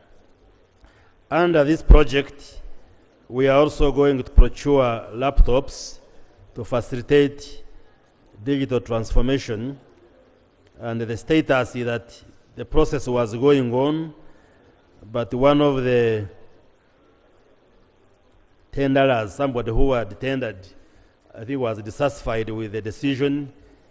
He appealed the PPDA, appeals tribunal to PPDA, and then the tribunal, and the tribunal, I think, found merit in the appeal, and now NITAU has appealed to court, so there is a court process regarding that procurement, and that is common in this country where people always seek court redress and appeals, and this is part of the delays that the occasion most of these procurements. So that's where we are in terms of UDAP. So UDAP, like I've said, has three components: building digital infrastructure, strengthening e-government systems, and then addressing digital inclusion for the refugee hosting communities. Now, the other project is the NBI Phase 5 project. That is the optic fiber extension, which is supported by the China Export-Import Bank, the Exim Bank of China, to the tune of $150 million US. And this is a key government of Uganda project that seeks to further expand the NBI across underserved areas of Uganda. Like I have said earlier on, we have done 4 phases. This is phase 5, funded to the tune of $150 million US, and we expect to extend this internet fiber to the rest of the country so that communities which are not yet hooked on this NBI can get connected. And under that table, we are saying under phase 5 of the NBI, EGI, the following activities will be undertaken. A, expansion of the backbone. We intend to extend and build up to 5,845.75 kilometers of optical fiber cable, covering an additional 63 districts across the country. There are other districts which will be covered by the other World Bank supported up to 20. And when you add what is already covered, we should be able to cover the whole country. We shall also build 21 NBI transmission sites across the country. We also do what we call last mile connections. Last mile connections means that you have the main transmission routes, like say if you look at the Kampala, Masaka, Mbarara, that's the main transmission route. But there are roads which lead to districts and communities. So those are last mile connections. So we shall be building the main transmission optic fiber, but also do last mile connection to districts, health facilities, schools, and other public installations. And also we shall extend connectivity to all sub-counties across the country and expand the Wi-Fi coverage by an additional 1,754 public Wi-Fi sites across the country, and also install solar power in all the new NBI transmission sites as alternative source of power, and upgrade the network monitoring system and environmental management system for the entire network. We shall also build a data center in Namamve so that we upgrade the existing data center and also purchase service access equipment for special interest groups, target user groups, to access e-government services. Right Honorable Speaker, this project was presented to Cabinet on 14th August 2023, and It was presented to this House by the Committee on National Economy and approved on the 6th December 2023, and also Parliament cleared it. But there has been back and forth discussions to conclude everything. So the China Exim Bank issued the notice of effectiveness certificate for the loan on 18 September 2024, declaring the project to be effective. So much as we approved it in December last year, but the processes which followed could only enable us have the bank clear the project in September this year, just a few months ago. And in accordance with the financing requirements for the loan, NITAU procured and signed an agreement with the contractor who will implement the project. And NITAU and the contractor have already commenced preparatory activities to commence the implementation of the project. His Excellency, the President is expected to be in Karamoja just next week. And according to the schedule that we have, on the 4th of December, we shall be officially launching this Phase 5 project of extending the backbone in Moroto in Karamoja.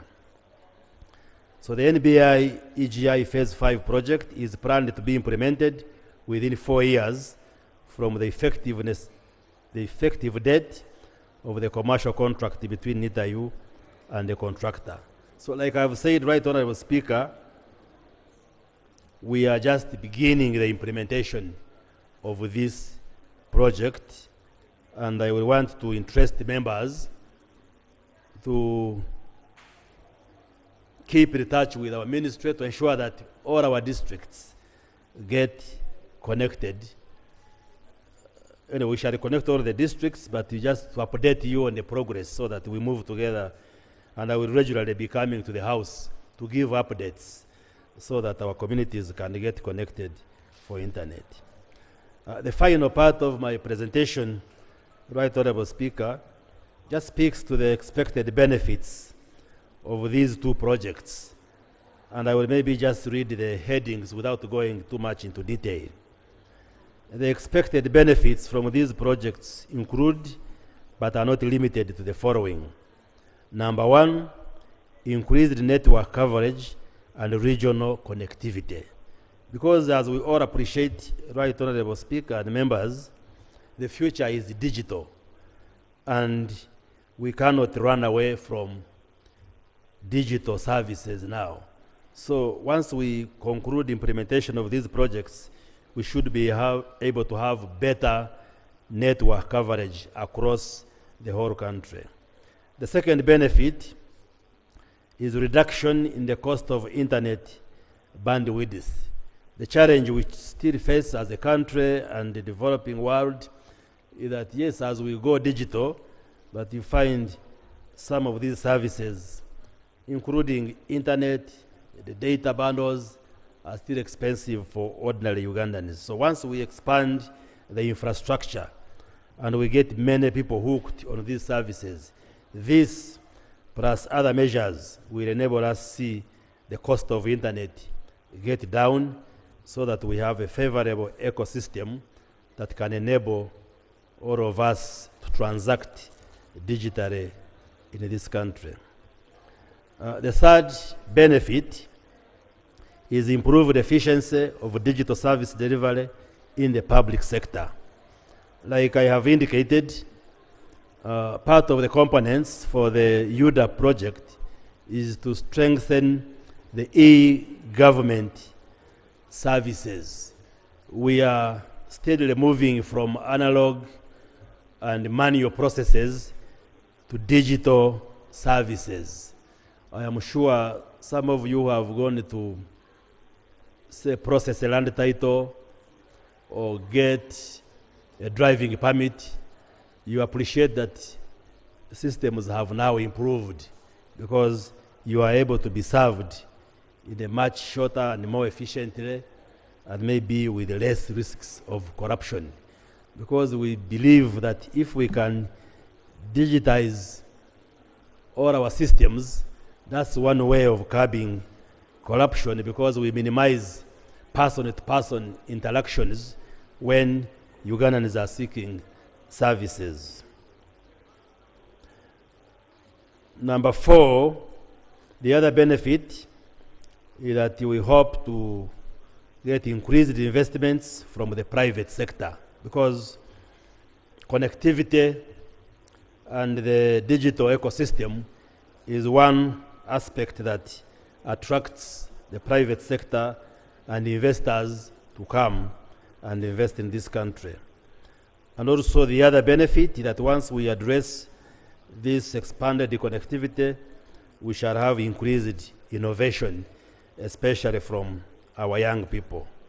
Under our ministry, we have an innovation fund that we provide to those who are interested or are competent in the field of ICT, and our young people are coming up with the innovations, and we must support them through connectivity. The other benefit is having centralized data center hosting and disaster recovery services. Through these projects, we are going to construct data centers, but we are also preparing another project to build what we call a government cloud. Data centers and clouds are basically like stores for data, if I put in the ordinary language. And the cloud is a much more advanced way of storing data. And, but through these projects, we are going to build data centers, but we hope in the near future, we shall also have a government cloud so that we can store all our data and information domestically. Because you find some governments, you find they store their data outside, even agencies here. And yet, we are speaking of digital sovereignty, where we should protect the information, the data, so that it is stored within the country. The last benefit, as I conclude, is that these projects will enable us have cyber security enhancement and data protection and privacy, which are very key components in the digital transformation. In conclusion, Right Honorable Speaker and Honorable Members, I want to say on behalf of the ICT sector, we want to appreciate the support Parliament has continued to give us, and also request that we continue working together, because like I have said, the future is digital. Technology is what is facilitating transformation all over the world. We still have a digital gap, a digital divide between the developed world and the countries in sub-Saharan Africa, and we are doing all it takes to see that we build the infrastructure, we address digital literacy, we create competence in the population so that we can be able to go digital, so that the digital transformation can be able to drive development and transformation of our society. I thank you very much, and we'll be ready to answer any questions for clarification. Right, Thank you. Thank you so much, Honorable Minister. Can we hear from the shadow?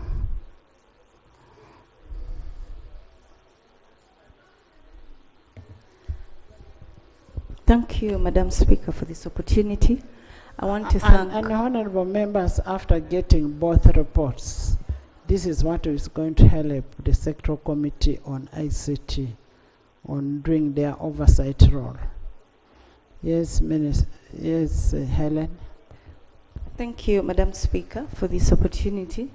I thank my honorable colleague for the elaborate report, only that a few aspects have been left out.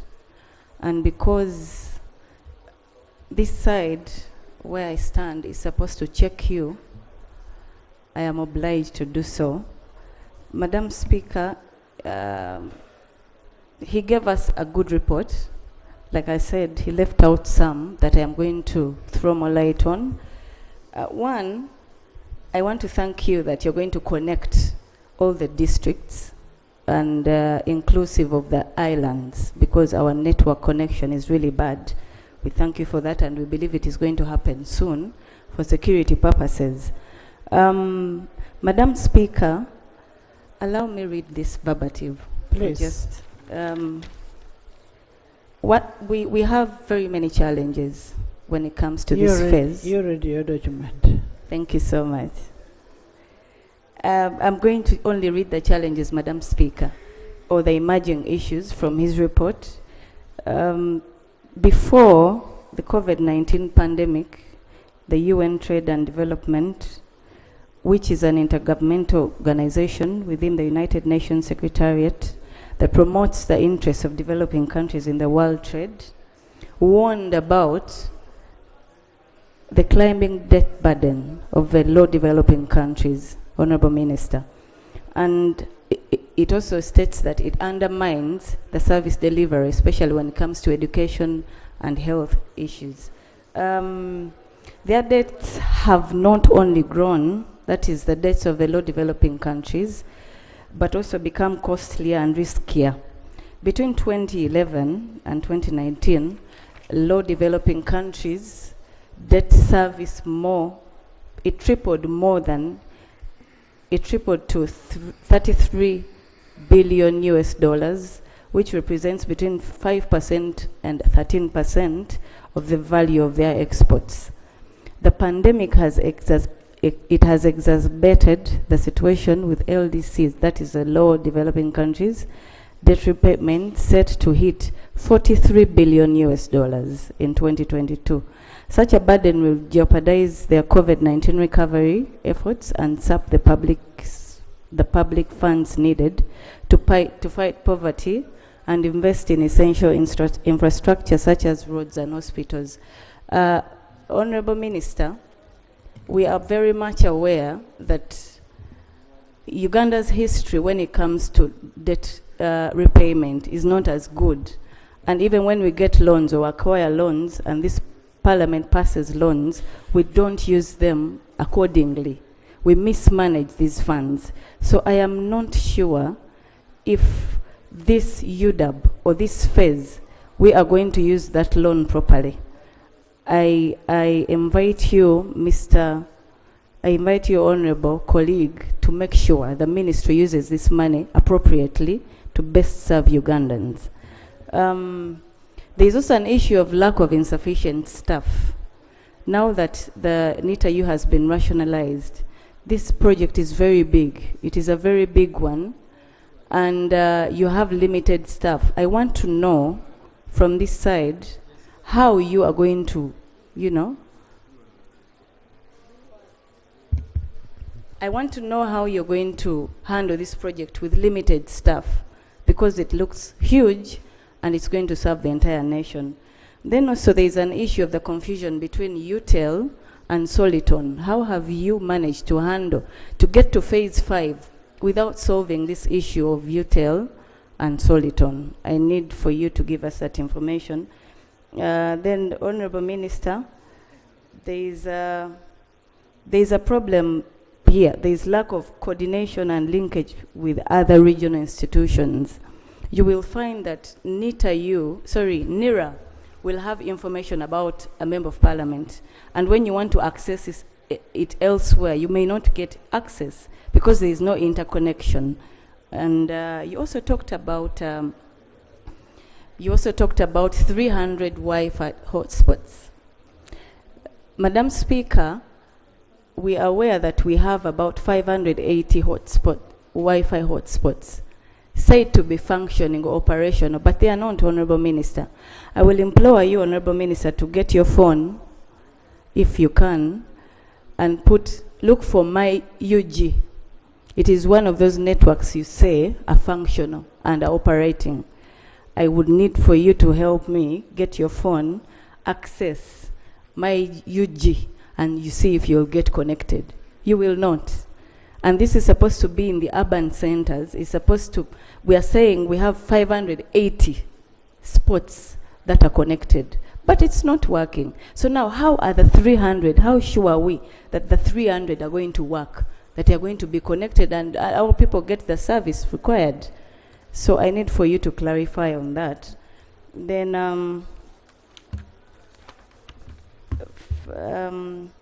there is also an issue, Madam Speaker, of lack of coordination among the different ministries.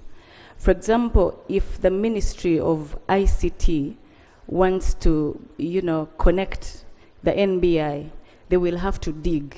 They will have to go through the roads. And you will find a road has just been constructed, but now you want to put through a line. Why don't you coordinate with the other ministries to see? I mean, there is no coordination between the maybe Ministry of Works and Transport and ICT. You will find that we are destroying a road. Last time my car got issues because I hit a hump that was just put that I wasn't aware of because there was an NBI passing. So for me, a fiber. So I think you should work hand in hand. The ministry should be able to work hand in hand such that the people of Uganda get the service required. Madam Speaker, with that said, I want to thank you for giving me this opportunity. Thank you. And I request the Minister to give me the response. Thank you. Thank you so much. Honourable Minister could first respond to that. First response so that you don't repeat what has been responded to. Thank you very much, the Honorable Shadow Minister, and I want to confirm that she shadows me very well. Very well. Yes. She has made a number of points which I just want to quickly respond to, Right Honorable Speaker. She says first the history of using loans in this government is known to be poor and bad. That's not true. We have always, especially through the Ministry of Finance, accounted to this House how the loans which you approve are utilized. And indeed, we always appear before the various committees of the House to explain. Committees have always been getting on the ground to check where the money that you approve is expended, and therefore we have a good record. And we are not listed among countries that are highly indebted or unable to pay back the loans. We are actually paying back these loans, even the threshold which shows the red light. We have never reached it and surpassed it. So we are within the good limits of paying back the loans. You raised the issue of insufficient staff. First of all, we appreciate Parliament because when we're debating rationalization, because of these two major projects which are being undertaken by NITA-U, we gave NITA-U 3 years. That we rationalized NITA-U, but we say the commencement shall be 3 years after the law has been gazetted. And this is one of the reasons why we requested the Parliament to approve that, so that they are able to implement these projects and they are not disrupted. So the issue of staffing, in my report I indicated, especially under UDAP, that NITA-U has recruited a project management unit. And I listed a number of staff, expert staff members who are going to work with the existing staff of NITA-U to implement the projects, but also they are supported by the ministry. The ministry also has other agencies like UCC, like Posta Uganda, and they work collaboratively. So if we see any human resource gaps, definitely we shall always be able to recruit additional experts on contract to enable these projects be implemented. The issue of NILA having information about us citizens, and this information is not available in other agencies. It's a matter which is going to be resolved through the citizen registration undertaking which NILA is preparing. I think the Minister of Internal Affairs has briefed us earlier in this House that the Ministry of Internal Affairs is procuring kits and equipment that is going to enable NILA undertake a major exercise to register all citizens in this country. And in this registration, we are going to be capturing details, including the fingerprints or biometrics, including the iris, including the facial recognition. And what we expect is that NILA now will process a new identity card that will have all these features, and it will be an e-card. We are working with them so that if you have that card and you go to Mulago Hospital, they don't have to ask you what is your name, where do you come from, how old are you. By inserting that card in the system, we should be able to get all this information. If you are at the airport, present the card, they should be able to get this information. That's where we are going through the project which is going to be undertaken by NILA. Yes, so true. At the moment, we haven't reached there, but that's where we are going, so that you don't have to be asked questions everywhere you go for a service. The system should have your information. Whether the Wi-Fi hotspots are not functional, you present as if a hotspot is the whole town of Kampala. No, they are specific designated hotspots. You must know where the hotspot is. That's why I have provided a list of where they are. But I will cross-check. Because I haven't built all these hotspots, I will cross-check. And if they are not working, then we should make them functional, as we have said. Finally, the Speaker is saying I have little time, I must summarize to enable other members to make their comments. With the leave of the Speaker, the Speaker has already questioned me to summarize.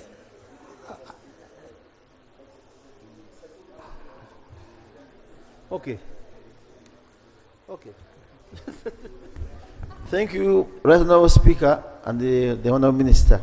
While in Kabale, in Chisolo, we are friends, though both of us lost miserably. Now, with the information you are refusing. But, Madam Speaker, the information I'm giving the Minister is that yet hotspots are there, but still there's another challenge. Normally, when you want Wi-Fi, it should not come on my phone directly if I have never entered the demand of it. But what is happening now, whenever we are going on our phones to do something, this Wi-Fi comes and is asking us for passwords. So I would pray that they upgrade the system, that someone should access as he demands and when he wishes to have it. That's the best way. Thank you. I hope you have got me, Honourable Minister. You must differentiate the open and the secured Wi-Fi. You get it, eh? You like when you reach in Entebbe, you'll find one which is just free. But if you go to a place like Parliament here, because we pay for it, you'll be required to put a password. Madam Speaker, what I'm saying is actually what you also confirm. So we want a free one. There are so many which are demanding for passwords, which we don't have, but they are coming on. But their system, and I saw the Minister in acceptance that they can still work on that challenge. It is just about improvement, and you move on. And he has got it. We'll come back free access to internet. I am not sure whether Honorable Sewungu is IT survey. I will have to sit with him and check. But the Wi-Fi hotspots by government are not supposed to ask you the password. This is free Wi-Fi. But I will cross-check if there is any.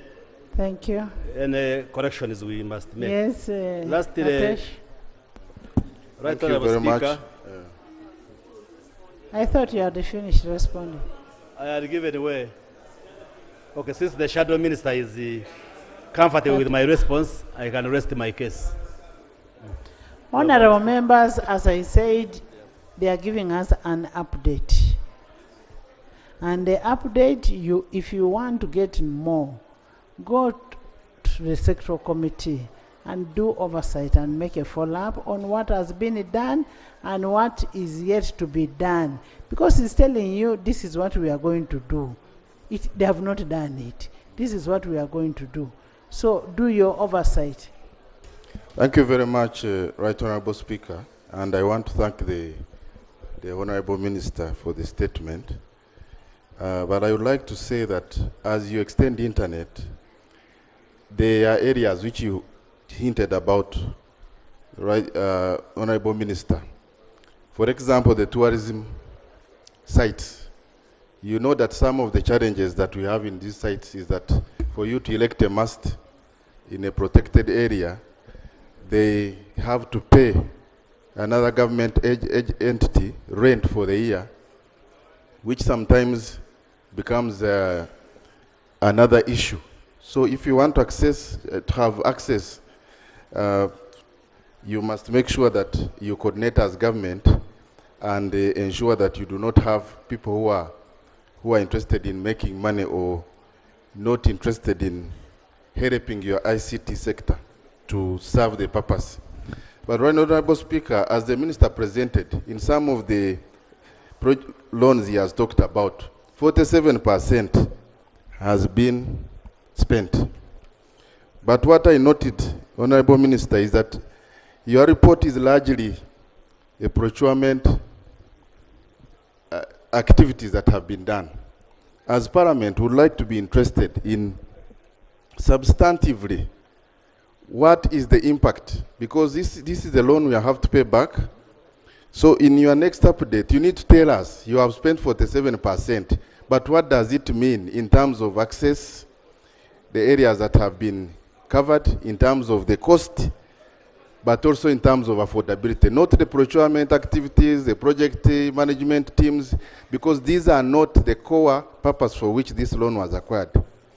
Finally, Right Honorable Speaker, we are extending internet to Ugandans. I don't know whether your ministry has done a study to understand what do the Ugandans use this internet for. Because this internet should be an enabler in production. It's a key factor of production. So we have to sensitize our citizens. We have seen in some countries like Australia where they are bringing laws to curb misuse of social media, especially by minors. So as we extend internet all over the country, we must be aware of the risks and misuse and maybe encourage Ugandans to use this internet productively. Thank you very much. Thank you, Madam Speaker. Thank you, Madam.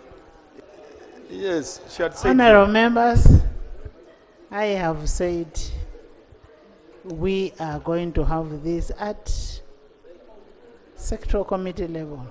I don't even know what you're discussing. Eh? What is that? Right, in the public gallery this afternoon, we have a delegation of head teachers from intergovernment fiscal transfer operational seed schools. They are here to observe the proceedings of the House. As you are aware, we have a petition.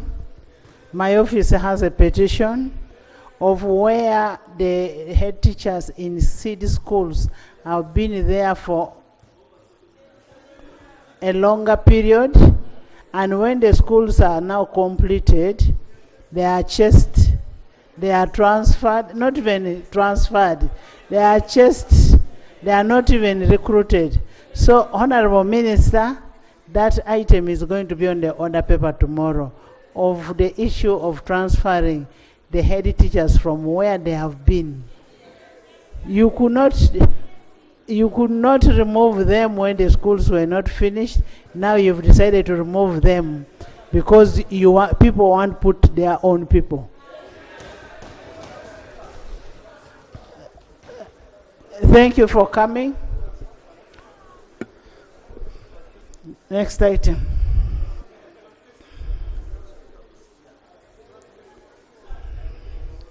You have very serious matters to handle.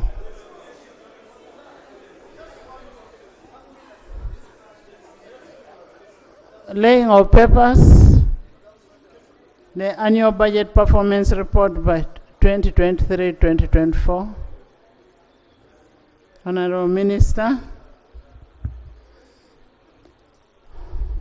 Honorable members, Section 18 of the Public Finance Management Act 2015 requires the Minister of Finance, Planning and Economic Development to report to Parliament at the end of October and February on performance of the budget. However, the end of October this year coincided with our recess, hence delaying the tabling of the budget report, and now the Minister is here to lay the report.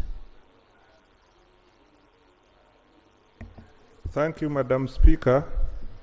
Madam Speaker, I beg to lay on table the annual budget performance report for financial year 2023-2024, vote 020 to vote 163. I beg to lay. Members, pursuant to Rule 173(2)(h) of the Rules of Procedure, this stands referred to the Committee of Budget. Madam Speaker, in the same vein, I beg to lay the annual budget performance report for financial year 2023-24, votes 163 to 617. I beg to lay. Referred to the Committee of Budget.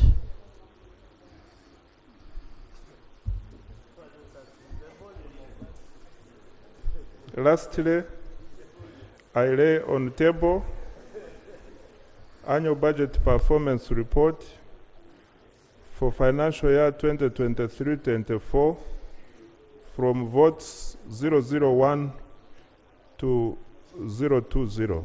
I beg to lay. Thank you. Please lay and refer to the Committee of Budget. But is it possible to circulate the electronic copy to members?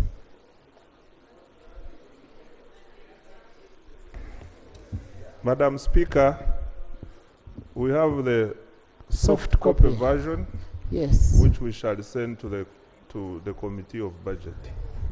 Send to the committee so that the members get to understand it.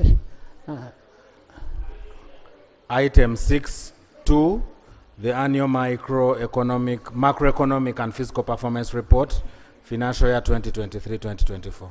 Honorable members, just as I had said previously, Section 18 of the Public Finance Management Act 2015 also requires the Minister of Finance, Planning and Economic Development to report to Parliament on the macroeconomic and fiscal policy of the economy. My Honorable Minister, Goretti, your size mate is not here today. Where is Honorable Guang? Thank you, Right Honorable Speaker. Right Honorable Speaker, I beg to lay on table the macroeconomic and fiscal performance report for financial year 2023-2024. I beg to lay. Thank you. Please lay, and this is referred to the Committee of Budget. Item 6.3, the Health Service Commission Annual Report for the financial year 2023-2024. Honourable members, Article 170, Sub-Article 4 of the Constitution of the Republic of Uganda, 1995, requires the Health Service Commission to report to Parliament annually on the performance of its function. I now invite the Parliamentary Commissioner to table the report. Right Honourable Speaker, I beg to lay the Health Service Commission Annual Report for the financial year 2023-2024. I beg to lay on the table. Thank you. Refer to the Sector Committee of Health. Item 7. Honorable August Lee. Madam Speaker, thank you so much for the opportunity. The Commissioner just laid an annual report for the Health Service Commission. Madam Speaker, earlier on, I rose here and sought your indulgence on a number of annual reports that have not been brought here. The law is that by 30th of September, we should have received the annual reports from all the MDAs that are required under the law to bring these reports here. Now we're already getting into budget performance. I don't know how we will proceed without getting these reports. For example, the Physical Planning Act requires that the minister must bring an annual report on how local governments have complied with the physical development plans in various areas. And that would inform us in determining whether we must give them money or not. And these reports are not here. So we are a little bit constrained in doing our work.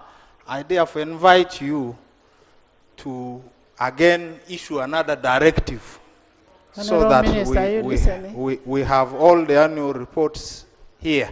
Otherwise, if we don't do that, nobody will be accepting to comply with the law. And in that case, we must suspend the laws and make them irrelevant. Thank you. Actually, even in parliamentary commission, we don't budget for it if they don't bring. We shall not budget for parliamentary commission if they don't bring. Item 7 on the order paper. Bill second reading. The National Teachers Bill 2024. Honorable members, you'll recall that on Tuesday, 6th August 2024, the Minister of Education and Sports tabled the National Teachers Bill 2024. The bill was referred to the Committee of Education and Sports, and the committee is ready to report. I am aware the committee has a minority report, and pursuant to Rule 130, Sub-Rule 1 of the Rules of Procedure, I will now invite the Minister of Education and Sports to move a motion for the second reading of his bill. Honorable Minister. Thank you very much, Madam Speaker. Madam Speaker and dear colleagues, I beg to move that the House, I beg to move that the National Teachers Bill 2024 be read the second time. I submit. Seconded. Seconded by Honorable Bariomusi, by Honorable the Prime Minister, Finance, Commissioner, Honorable Guang, Honorable Ayeko, Honorable Bua, Honorable Lanyo, Rakajara, Honorable Nekesa, Honorable Brandon, Honorable Luca, by the whole side, including Komakech, Aniku, Timsigu, and Dr. Pear. Could you justify your motion?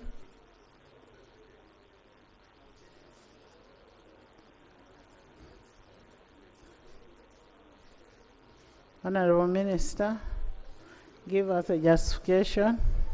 The object of the bill.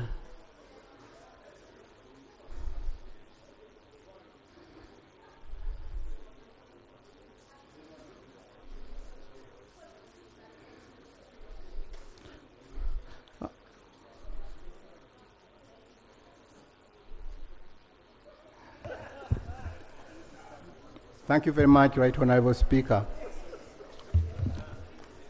Right Honorable Speaker,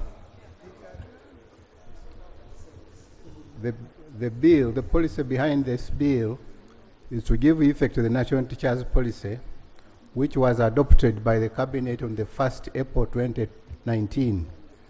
The bill embeds the new policy direction and arrangements in legislation by professionalizing and demanding the teaching profession in order to improve the development and management of teachers generally. The bill also ensures that the policy changes in the teaching profession are brought about by orderly processes, and that the system of education is made to comfort to the new requirements placed upon it by government policy. Over the years, however, there has been problems of teachers' absenteeism, ineffective teaching, low qualification and lack of standards for teachers, weak institutional leadership, unethical behavior, lack of a teacher regulation, and limited professional development for teachers. Government has established and there is no framework for professionalizing and standardizing the teaching profession through effective internship legislation, licensing, accreditation of teachers, and implementation of the innovation framework and the reviewed schemes of service. Right Honorable Speaker, these are the issues we intend to address, and I submit. Thank you. Can we now hear the report from the chair of the committee? Both reports. We start with the major report.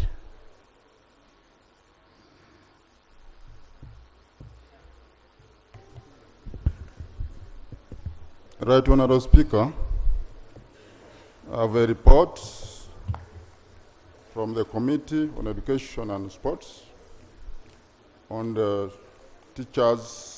National Teachers Bill 2024. These are the minutes of the proceedings and the report. I lay it on table. Please lay. Also, there is the minority report, which is signed by 2 members. So, Right Honourable Speaker, I would like to present the report. In the introduction, on Thursday, 6th August 2024, the 4th session of the 7th sitting of the first meeting of Parliament, the National Teachers Bill was read for the first time by the Minister of Education and Sports for Higher Education, Dr. Chrysostom Muyingo. A certificate of financial implication was laid on table as required by the rules, by Rule 118 of the Rules of Procedure of Parliament, and the Speaker referred the bill to the Committee on Education and Sports. In the background, the Education Pre-Primary, Primary, Post-Primary Act, CAP 248 or 247, is the law which provides for the development and regulation of pre-primary, primary and post-primary education and training.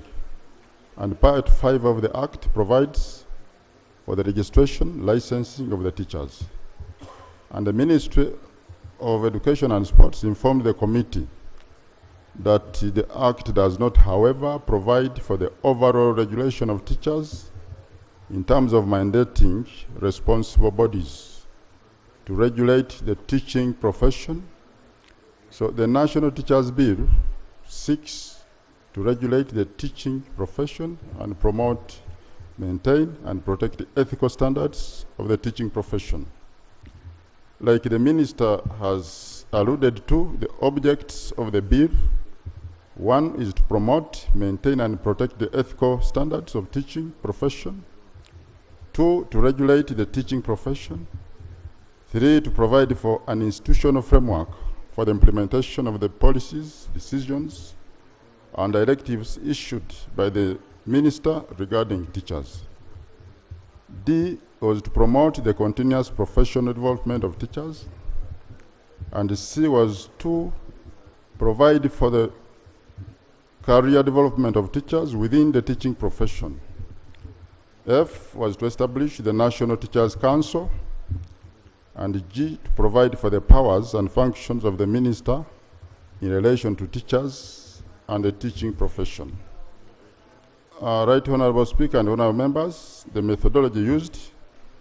3.1, we used desk research, and the committee reviewed various legislations, and these included the Constitution of the Republic of Uganda of 1995,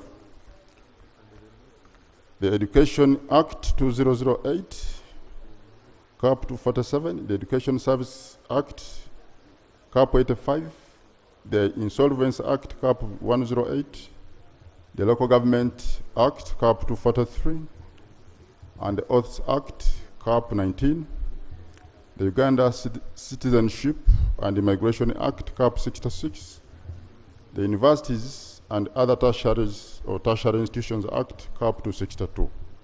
The committee reviewed the National Teachers Policy of 2019, and the committee reviewed the legal framework on teacher professionalization in other jurisdictions, including Tanzania and South Africa.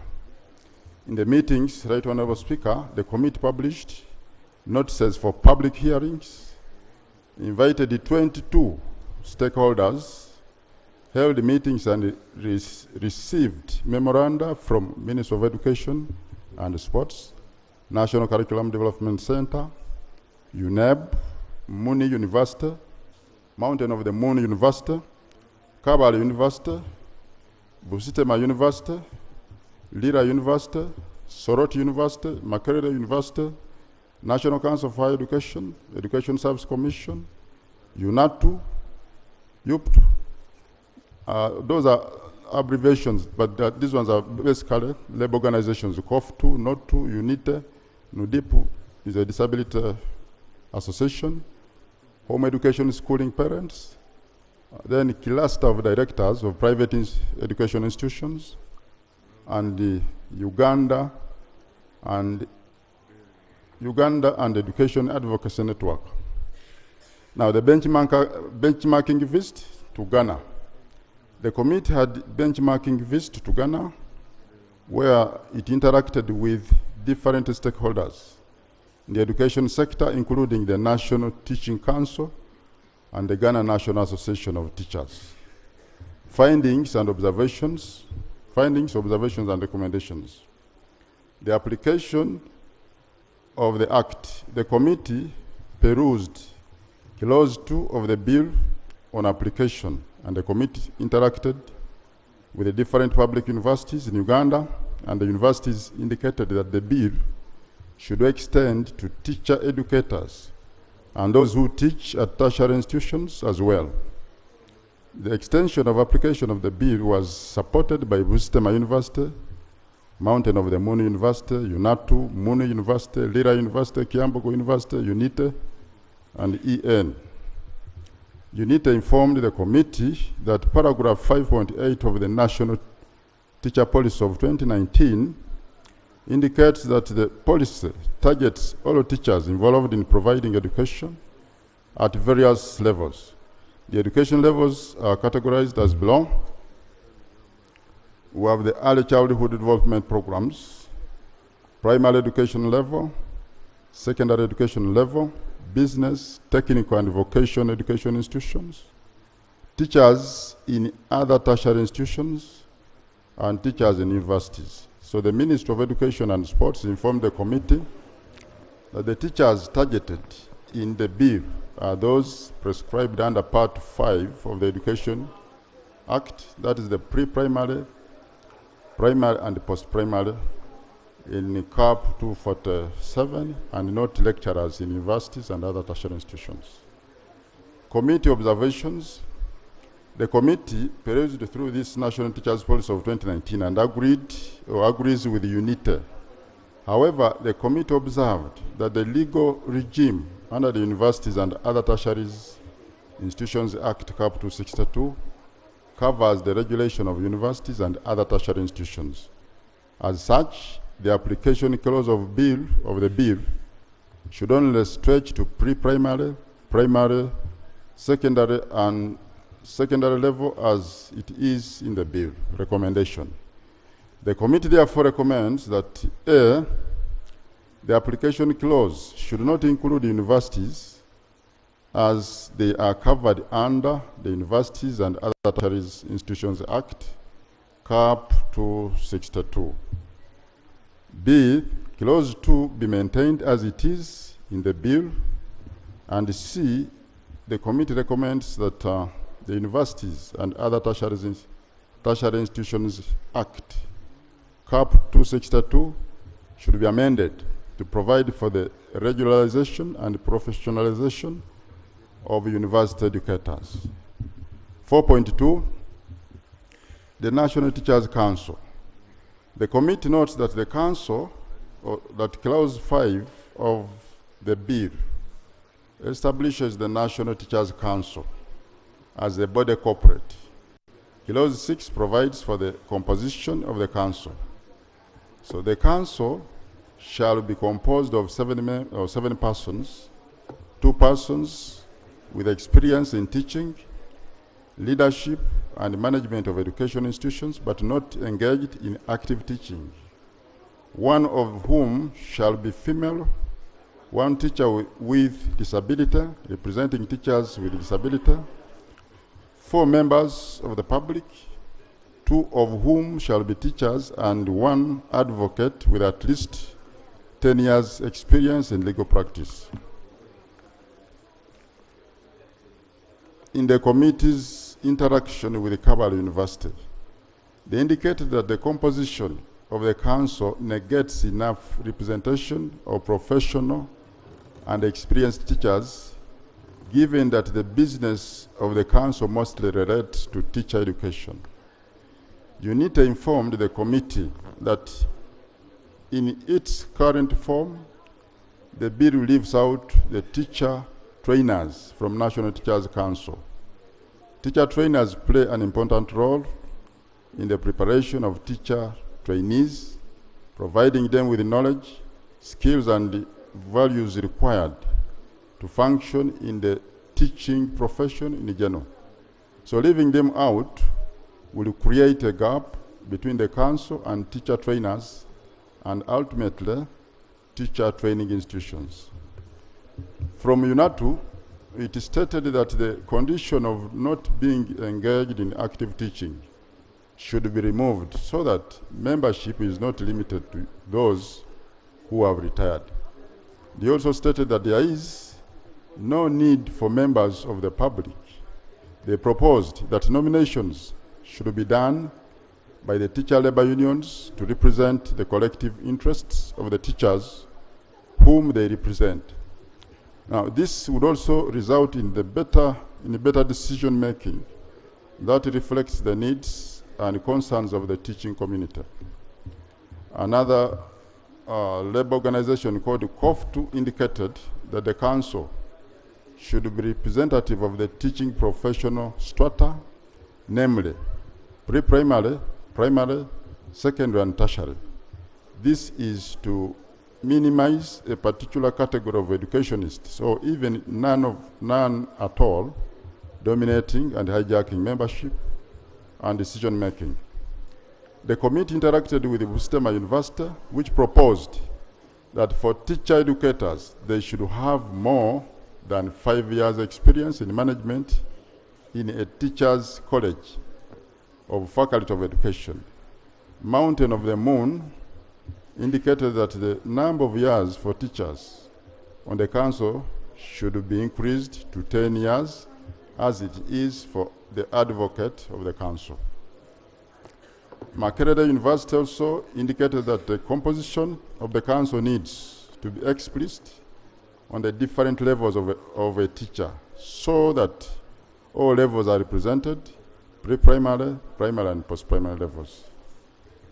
In the conduct of the committee's desk research, the committee noted that the Tanzanian Teachers Professional Board is comprised of 9 members, a chairman who is appointed by the president from amongst registered senior professional teachers, 8 qualified members to be appointed by the minister from the following institutions: a representative from the Ministry responsible for education, a law officer representing the Attorney General's office, one representative nominated by teachers' organization, one representative from private sector, and one representative appointed from amongst persons with requisite qualifications to assist the board in the discharge of its functions, a representative from regional administration and local government, and a representative from the Teachers Service Commission, and a representative from the institutions responsible for training of teachers. So this is approved or provided for under Section 5 of the Tanzania's Teachers Professional Board, Act 218. So that was just a leaf we borrowed or we looked at. The committee also produced or perused through the Council for Educators of South Africa in its Act of 2001 and found that the South African Council for Education is comprised of 28 members, the chairperson, 14 educators, and 4 lecturers collectively nominated by the organized profession, 5 persons nominated by the Department of Education, 2 persons nominated by the national associations representing schools, school governing bodies, 1 person nominated by the Council for Higher Education, and 1 nominated by the councils, and 1 person nominated by the national bodies representing independent or private institutions, and the Chief Executive Officer of the Council. So the committee, during its benchmarking visit to Ghana, was informed that the composition of the Ghanaian Teachers Council is comprised of critical stakeholders to the teaching profession, and the council is composed of the following: 1, a chairperson with at least 10 years academic and administrative experience. B, 1 representative from the ministry, not below the rank of director nominated by the minister, and the National Council for Curriculum and Assessment below the rank of a director nominated by a council for curriculum and assessment. 2, the Commission for Technical and Vocational Education Training, not below the rank of a director nominated by the Commission for Technical and Vocational Education and Training. 3, the National Schools Inspectorate Authority, not below the rank of director nominated by the National Schools Inspectorate Authority, and the universities involved in the professional teacher education and rotational basis nominated by the universities. C, 2 representatives of teachers associations nominated by the teachers associations and on rotational basis.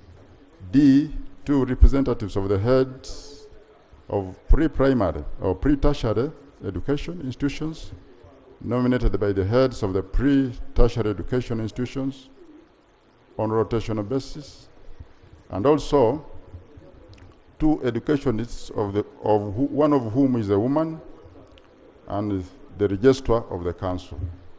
Committee observations. The committee observes that the council is composed of more persons who are not engaged in active teaching as opposed to those engaged in active teaching. Only 3 out of 7 members of the council are involved in active teaching. 2, the council membership does not include representatives from the Ministry of Education, which is the line ministry responsible for education. 3, the council membership does not include a representative from the National Council for Higher Education and the National Curriculum Development Center. These 2 agencies are critical to teacher education, and Clause 10 of the bill specifically speaks to collaboration with the National Council for Higher Education. 4, the council does not include a representative from the teachers' unions and associations. 5, there is an omission to designate 1 member of the public under Clause 6(1)(c), yet the clause speaks to nomination of 4 persons. 6, the bill ties the representation of women to only 1 position on the council. The committee further observes that indeed the council as it is in the bill is not representative of key stakeholders in the teaching profession. So the membership is tied to teachers not in active teaching, and is open to members of the public as opposed to teachers who understand the aspiration and challenges of the teaching profession.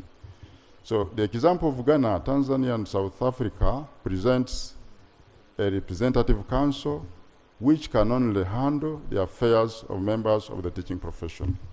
Recommendation: the committee recommends that the council membership should provide for the different categories of stakeholders concerned with the teaching profession.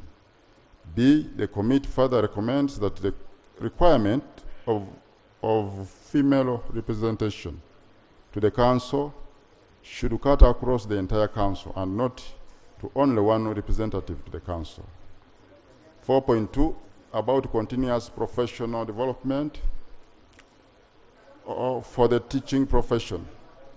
Clause 9G, H, and I of the bill provides for the functions of the council, and the bill provides that the council shall develop or cause to be developed continuous professional development programs for teachers, accredit providers to offer continuous professional development for teachers, and conduct training of trainers of continuous professional development programs.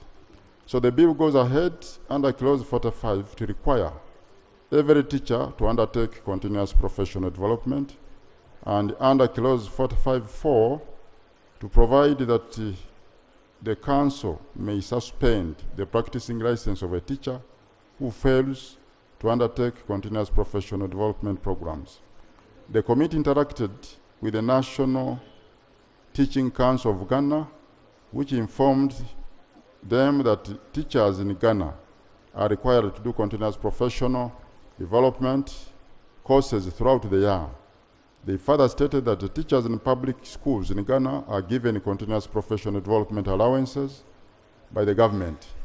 So the National Teaching Council deducts the funds required for continuous professional development directly from the source.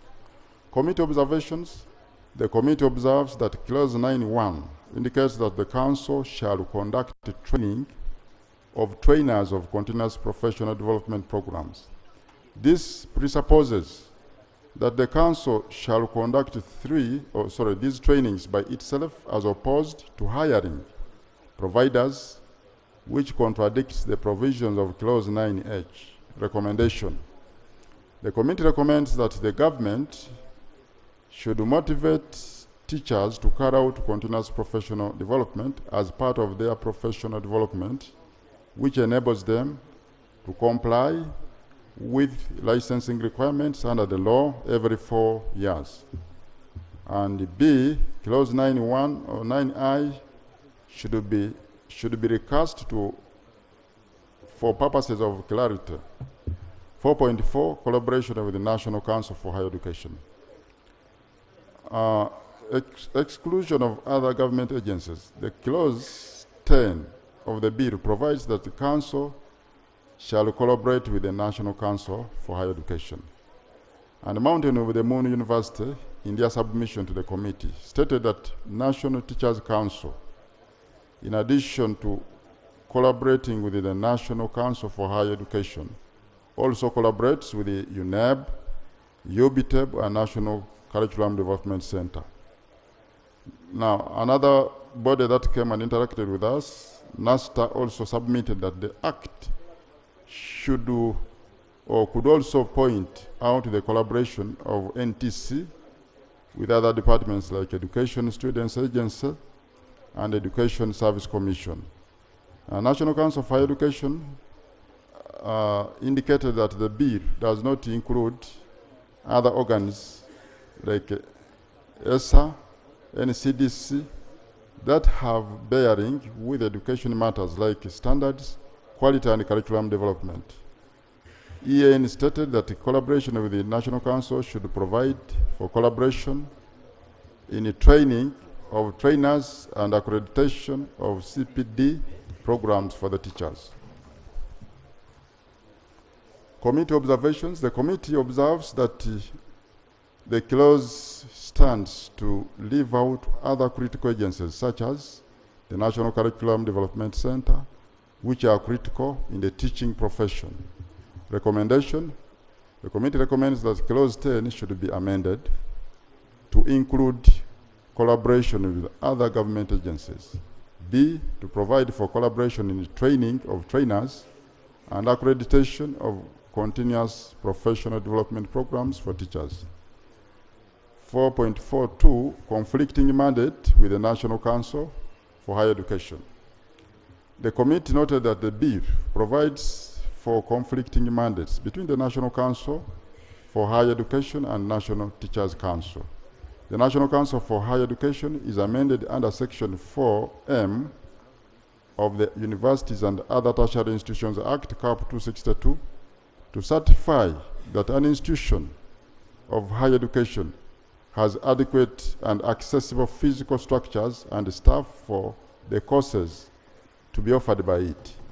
National Council for Higher Education informed the committee that granting the National Teachers Council power to inspect and train and training institutions to ensure compliance creates a conflict with the role of the National Council for Higher Education to monitor, evaluate, regulate higher education institutions. Committee observations. The committee observes that Clause 11 of the bill gives the Council powers in regard to training institutions. The word training institution is defined under the bill to mean a tertiary institution, other degree awarding institution, or university as defined in the Universities and Other Tertiary Institutions Act. By giving the National Teachers Council this power, the bill is going beyond the scope of the application clause. The committee further observes that Clause 11D of the bill gives the Council power to call for the production of books of accounts, plans, or other documents of the Council. So the clause requires the Council to call for its own records. This is an administrative function which can be done between the Council and the Register without putting it under the law.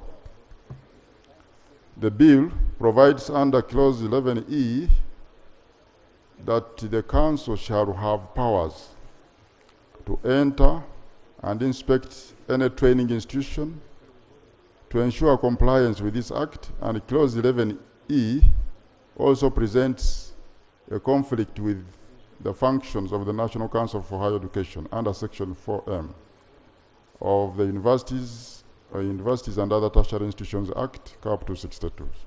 So the power should stretch to only education institutions. Recommendation. The committee recommends that Clause 11 should be amended to provide for the correct terminology of education institution. And Clause 11 provides for training institutions which are not in the purview of the bill. And the bill is going beyond the scope of its application clause, Clause 2, and thus conflicting with the mandate of the National Council for Higher Education. Recommendation B, Clause 11D should be deleted because it is an administrative function which can be done without inclusion in the legislation. C, Clause 11E should be amended to provide for the inspection of education institutions which was inadvertently left out. Committees of Council. The committee notes that Clause 16.3 of the bill provides for the number of members who can form a committee of the Council. You need to inform the committee that Clause 16 of the bill is ambiguous on the types of committees to be formed under the National Teachers Council. So clarification is therefore necessary to specify the types of committees.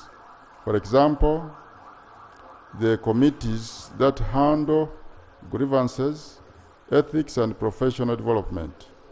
This would ensure structure and transparency in the Council's operations. So the desk research conducted by the committee revealed that in South Africa, the South African Council for Educators is mandated to form the following committees: Executive Committee, Registration Committee, Professional Development Committee, Disciplinary Committee, and any other committee which the Council may deem necessary. So the committee, during its benchmarking visit in Ghana, found that the Council or the Ghana National Teaching Board is authorized under Section 62 of the Education Regulatory Board Act to form the following committees: the Finance and Administration, Research, Monitoring and Evaluation, Licensing and Registration, Disciplinary, Professional Development, and Examinations Committee, and any other committees which the board may deem necessary. Committee observations. The committee observes that there is need to specify the different types of committees which the Council may form so that critical committees are not left out. The Council will still be given powers to form other committees as may deem necessary. Recommendation. The committee recommends that Clause 16 should be amended to specify the different types of committees of the Council. 4.6 is a register of the Council. Clause 18 of the bill provides for the register of the Council, and the Council, however, does not provide for the qualifications of the registrar, which is a critical role in professionalizing the teaching profession. And UNATU submitted to the committee that in order to ensure proper checks and balances, at least 2 names should be recommended to the minister for these positions. This ensures a more democratic and transparent process and prevents the minister from having unchecked power in appointing a registrar. They also stated that Clause 18(3) is not specific on how the deputy registrar is appointed. And according to UNATU, it is key that the deputy registrar is also appointed by the minister on recommendation of the Council and must have similar qualifications of those of the registrar.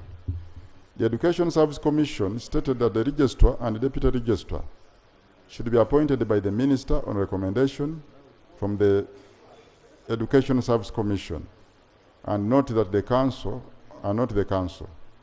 And NAPSTA, on the other hand, indicated that the public service should advertise and appoint the registrar and other technical persons.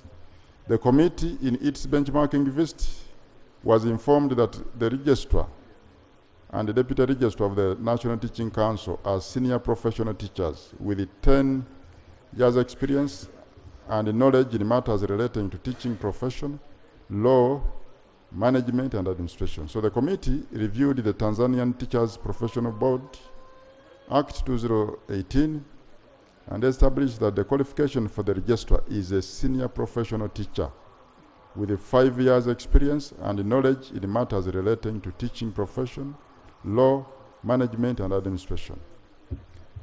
The committee observes that it is pertinent that the bill provides for qualification of a registrar and a deputy registrar of the Council, and the committee further observes that the bill should provide for the appointing authority of the deputy registrar. Recommendation. The committee recommends that the registrar should have a qualification of at least a postgraduate degree and 10 years experience and knowledge in teaching, law, management, or administration. B, the deputy registrar should have 5 years experience and knowledge in teaching, law, management, or administration. And C, the deputy registrar should be appointed by the minister on recommendation of the Council. 4.7, requirement of competence test. The committee notes that Clause 27(3) and 4 of the bill provides that the Council may require a person applying for registration to do a competence test. In the committee's interaction with the Worcester University, they indicated that the competence test is not necessary since it will call for establishing another body to carry out the competence test. And the competence test is a no confidence test on the training institution. So they further stated that if there are any checks and balances, they should be at the level of accreditation of institutions and their programs. And Kabbalah University stated that it is unrealistic to expose a teacher to a competence test prior to registration, yet their entire training is aimed at exhibiting competences required of a professional teacher. UPTA informed the committee that whatever may be tested at this stage should be included in the teacher training packages and upon passing. And the teacher should be registered automatically. And a qualified teacher from an accredited institution cannot be examined again by a body whose role or core role is not explicitly to undertake competence examinations. UNATU indicated that competence tests are not necessary and should be removed from this provision because one has already qualified by the time of seeking registration, and the appointing authority has already done its job in testing the competence of the teacher during the recruitment process. NAPSTA proposed that registration should be automated immediately after university and internship, and there is no need for competence test immediately after qualification, but it could be necessary during renewal of license. Note 2 stated that clause 27.3 and 4 should be deleted from the bill as it undermines the credibility of teacher training institutions and also may be stressful to a teacher. And the Minister of Education and Sports clarified to the committee that competence test will be given to teachers from foreign jurisdictions who intend to teach in Uganda. Committee observations. The committee observes that the provision as it is in the bill is not specific to foreign teachers and thus should be clearly set out in the law if the ministry's intention was for it to apply to only teachers from foreign jurisdictions. Recommendation, the committee recommends that clause 27 should be amended to provide clarity that the competence test shall be applied only to teachers from foreign jurisdictions who intend to teach in Uganda. And B, the bill should provide for the requirement of a competence test for a foreign trained teacher or foreign trained teachers. 4.8 requirement of a degree in education. Clause 28 of the bill provides that a person is eligible to be registered as a teacher if he or she possesses a degree in education, and clause 65 requires teachers to comply with the requirement under clause 28 within 10 years of the amendment of the Act. Within 10 years of the amendment of the Act. Now, the stakeholders had the following submissions in regard to the requirement of a degree. Kabbalah University indicated that the bill should incorporate the qualification of a postgraduate diploma in education, PGD, among the eligibility requirements for teachers' registration. And Busitema University proposed that the pre-primary teachers should not be required to have a degree to be eligible for register as teachers, and the gradual phasing out of primary and lower secondary teachers without degrees was done with the grade 2 primary teachers in the 1970s and 80s. Now, the Education Service Commission stated that the extension or expansion of eligibility of registration should be expanded as follows: degree in education, relevant degree, postgraduate diploma in education, and 3, diploma in education, i.e. grade 5, teacher who acquires a relevant degree qualification. Note to indicate that clause 28(1)(a) should be amended to provide for only a qualification in education. In their view, that we do not need the same teacher academic qualification to handle varied education levels like nursery, primary, secondary levels. Now, instead, emphasis should be put on necessary skills at particular levels. For example, early childhood development, skills for nursery teachers, blah, blah. Then UPTA informed the committee that graduates with the BA Arts, BSc Sciences with the PGD will automatically be disqualified, as the provision of the bill is very specific with a degree in education. So they further stated that in practical terms, it is unproven and unnecessary to require a necessary teacher or a nursery teacher to possess a degree instead of the required ECD skills as until now. So no clear nursery education curriculum has been put on the ministry except for the learning framework, which is still an experimental version. UPTA further stated that considering the deplorable working conditions and especially the salary levels of most teachers in the private schools, it is practically impossible to assume that they must conveniently acquire the degree qualification required, except when issues of their welfare and particularly salary levels is well answered to. And accordingly, the government should start with seconding salaries for private teachers to build their abilities to attain the requirements. Otherwise, this is exclusively intended to exclude the low-paid teachers from the teaching profession. That was UPTU. Muni University proposed that there is need to define the degree in education to include the postgraduate diploma in education and postgraduate diploma in teacher education. The directors of private institutions in Uganda under Nakawa Urban Council indicated that the eligibility requirement for a person to have a degree and be registered as a teacher is very ideal, since it aligns with Sustainable Development Goal 4 of quality education by 2030 through increasing the number of qualified teachers and improving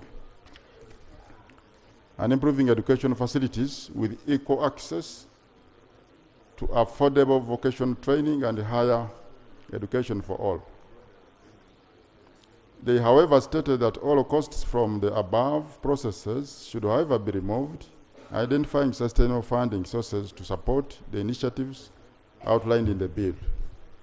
EN proposed that provision be inserted to include a degree in any discipline and a postgraduate diploma in education as a requirement for eligibility for those without bachelor's degrees in education in clause 28(1)(a), and to cater for paragraph 5.81 for teachers at higher institutions of learning under the National Teacher Policy 2019, but have other degrees in other fields but want to teach at any level.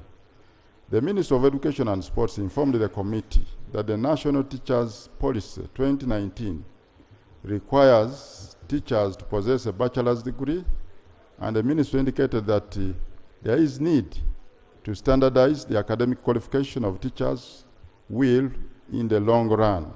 Teachers in the long run will help government to progressively remove the differences among others or among teachers that are linked to salary scales and disparities. They also stated that the degree requirement is in compliance with the global teaching requirement in policies and sustainable development goals, SDGs. The committee, in its benchmarking visit to Ghana, found that all teachers in Ghana are required to have a degree qualification. The committee was informed that the public servants in Ghana are paid at the same salary scale upon attaining a bachelor's degree. Committee observations. The committee observes that the bill intends to ensure that the teaching profession is regularized and standardized, and the requirement of a bachelor's degree of a teacher will go a long way in achieving this. The committee, however, observes that persons who have done or are doing a bachelor's degree, which has a component of teaching subjects and opt to teach, are not covered under the bill. And these persons go ahead and do a postgraduate diploma in education and are eligible to join the teaching profession. So the bill should thus cover this category of persons. Committee recommendation, the clause 28 should be amended to provide for eligibility for registration for teachers as a degree in education or a relevant degree and a postgraduate diploma in education for a pre-primary, primary, and secondary teacher. 4.9, intern teacher versus student undertaking school practice. The committee notes that the bill provides for an internship program under clause 29. The internship program will last 1 year as provided for under Schedule 3. The Ministry of Education and the Ministry responsible for education, the Ministry of Education is responsible for the entire program. The bill also provides for school practice under clause 41 and in the interpretation section. In its interaction with the stakeholders, the following issues were raised under clause 29. Lira University informed the committee that the bill does well to introduce internship instead of school practice. This will give interns more time for practicals instead of the 8 to 12 weeks currently dedicated to schools or school practice. Internship will take a whole year, and this is excellent. They, however, noted that the new arrangement will have implications on budgeting and resource allocation for internship as an academic professional program and time. So the time the teacher takes in school, because internship is part of the academic life of a teacher. It also has implications for universities and other training institutions, since there will be no school practice. Faculties of education and in the universities must plan to establish demonstration secondary schools for their own to provide better practical training for teachers. That was Lira. Chambogo University stated that a 1-year training needs to be reconsidered because universities and other teacher training institutions, through increasing the number of school practice from 2 to 3, can adequately ensure that the teacher trainees get adequate hands-on practical skills under supervision of competent staff that enable them qualify as competent professional teachers. They need to review their teacher education programs and have school practice in each of the 3 years of the education degree trajectory. Chambogo University further stated that, further questioned if the ministry will have the financial ability for the management of the supervision of the teacher trainee internship program. This is because most primary and secondary schools lack the basic facilities and equipment needed for effective teaching and learning to take place. There is a need to look into the facilitation and the motivation implications of regular teachers and the head teachers and the ministry officers to carry out supervisory roles and responsibilities in a sustainable manner. Busitema University proposed that internship placement should be left entirely to the training institutions. They also raised the questions regarding the ministry's preparedness to handle internship placement, citing its current challenges with the placement of intern doctors. COFT wondered what motivated the change from school practice to internship. They stated that industrial, commercial, scientific, and social works establishments prefer this term. They were not certain that the head teacher can manage being the supervisor. Suppose the head teacher is incompetent or has lower moral turpitude, they proposed involving third parties such as the district education officers and universities. That was their view. Soroti University indicated that the bill does not include teachers' welfare during the internship. That was their view.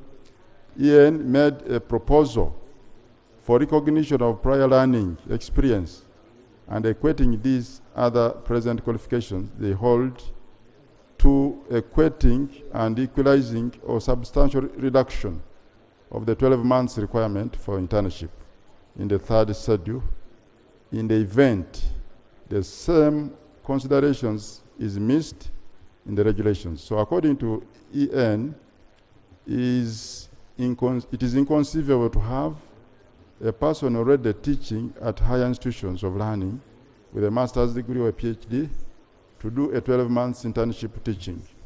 The committee's benchmarking visit to Ghana revealed that the Ghanaian government has compulsory national service for all students who complete degree program from any profession. So the government caters for all costs of the students under national service commissions or programs. Now, committee observations. The committee observes that it is not fair for a teacher to undertake internship as well as school practice. The Ministry of Education and Sports failed to show the committee how school practice has been ineffective for a teaching force. So the committee observes that the period of 1 year is too long after a teacher has completed a degree and is subjected to another year of training in addition to school practice. So teachers should only be required to do teaching practice and school practice, which is the same. So the committee further observes that the government is facing considerable challenges in handling intern doctors under the medical profession.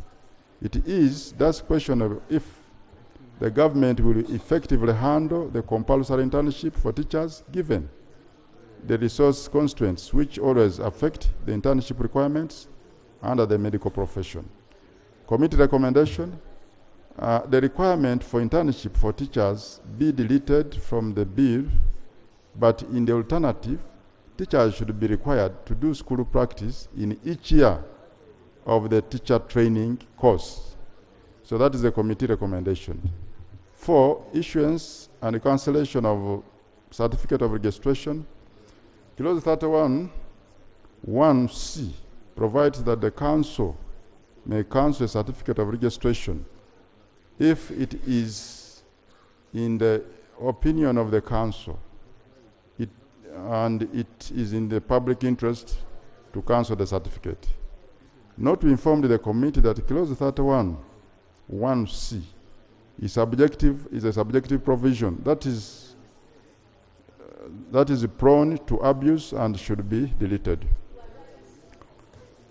UNATU stated that the phrase public interest is too vague and open to misinterpretation, thereby resulting in an inconsistent or unjust decision. There should be established specific criterion to guide the council in determining when it is working in the public interest, and this criterion should be transparent. So without a clear definition of what amounts to public interest, this section can be abused and weaponized. For example, public interest could be determined by court.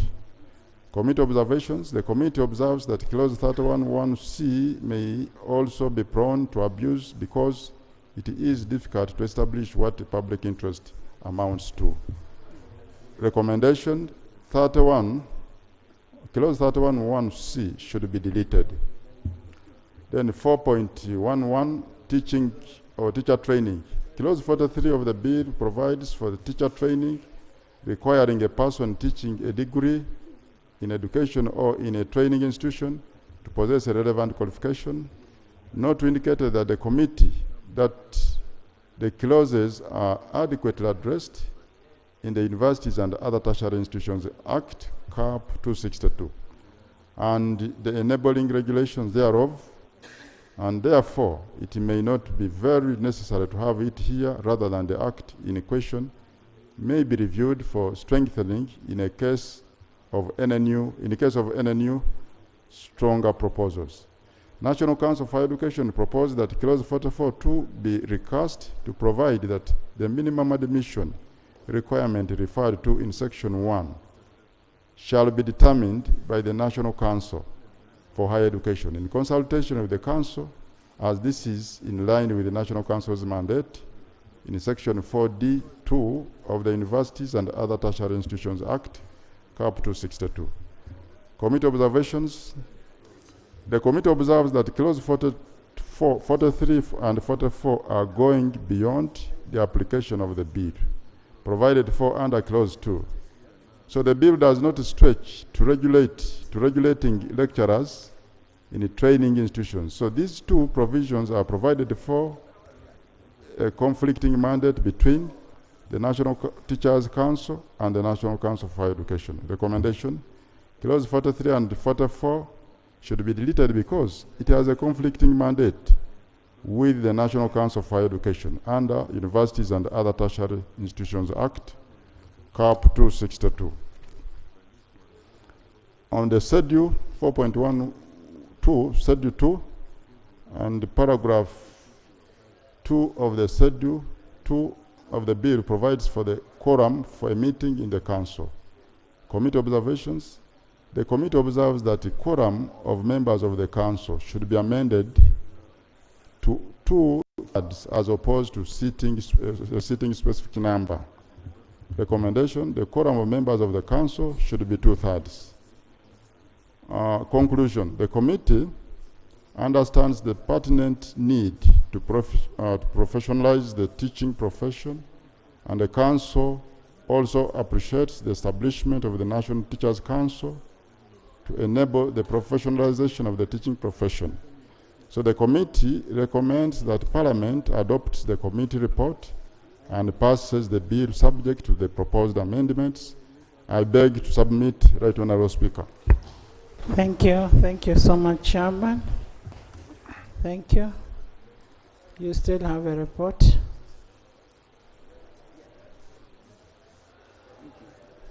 You call. Oh, now, Right Honourable Speaker, according to my honourable colleague, he has his counterpart, Honourable Muyingo, but let me take the honour to invite the Shadow Minister to present his minority report. Okay. Thank you.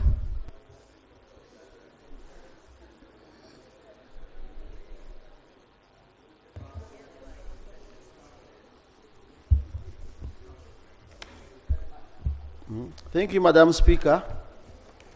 And Madam Speaker, also allow me to thank my chair of the committee, whom we have worked together for some good time.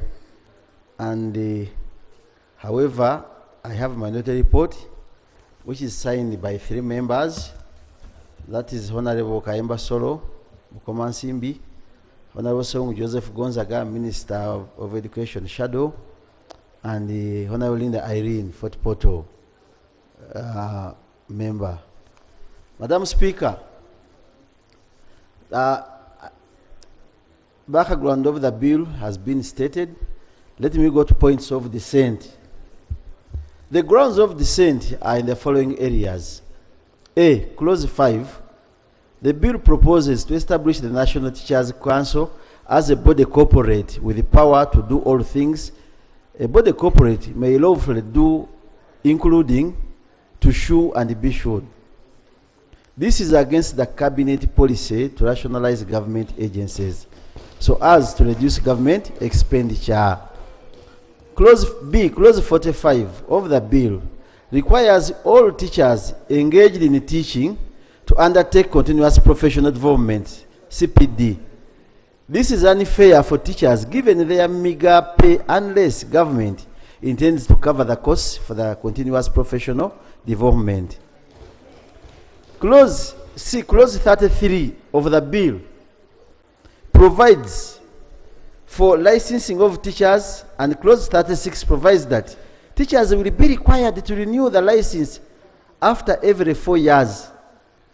The teachers will also be required to pay for the license and their renewal. This is quite costly for the teachers. The current licensing regime is favorable for teachers, and we appeal that the status quo is maintained. It is online, free of charge. Clause 28 requires every teacher to have a degree in education in order to teach at the levels of pre-primary, primary, and secondary education. However, the current law provides that pre-primary education is run by private agencies. All persons are not under the government's structure. Findings and recommendation. National Teachers Council.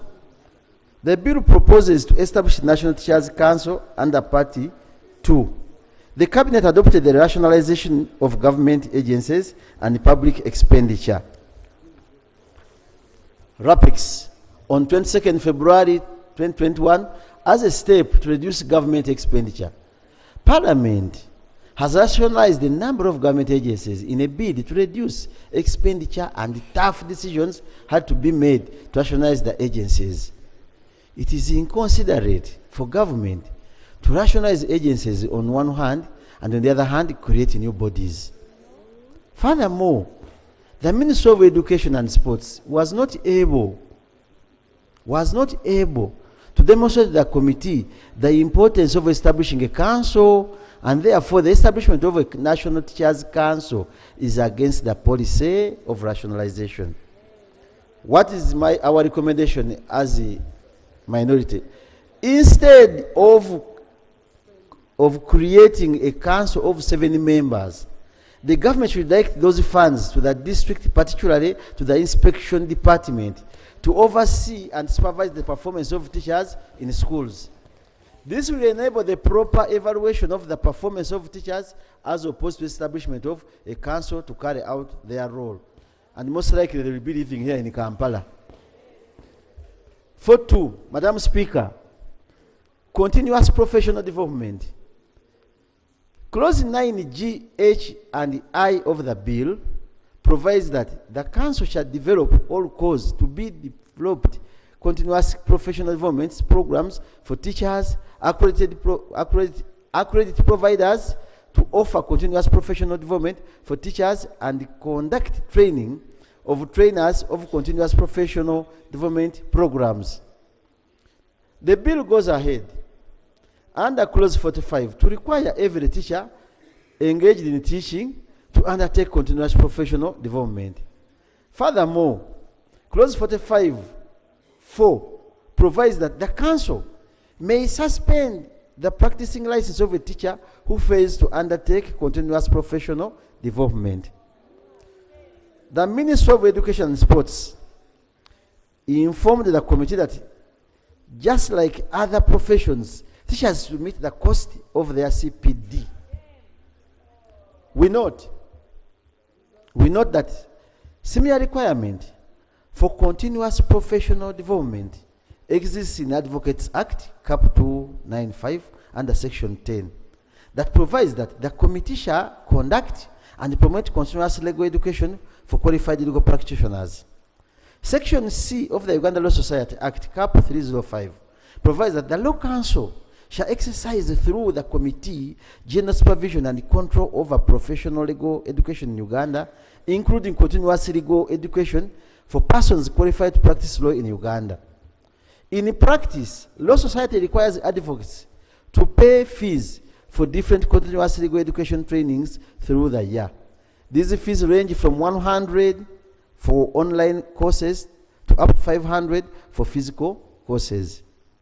Following a benchmarking visit to Ghana by some members of the committee, the members interacted with the National Teaching Council of Ghana, who informed the committee that teachers in public schools in Ghana are given continuous professional development allowances by government.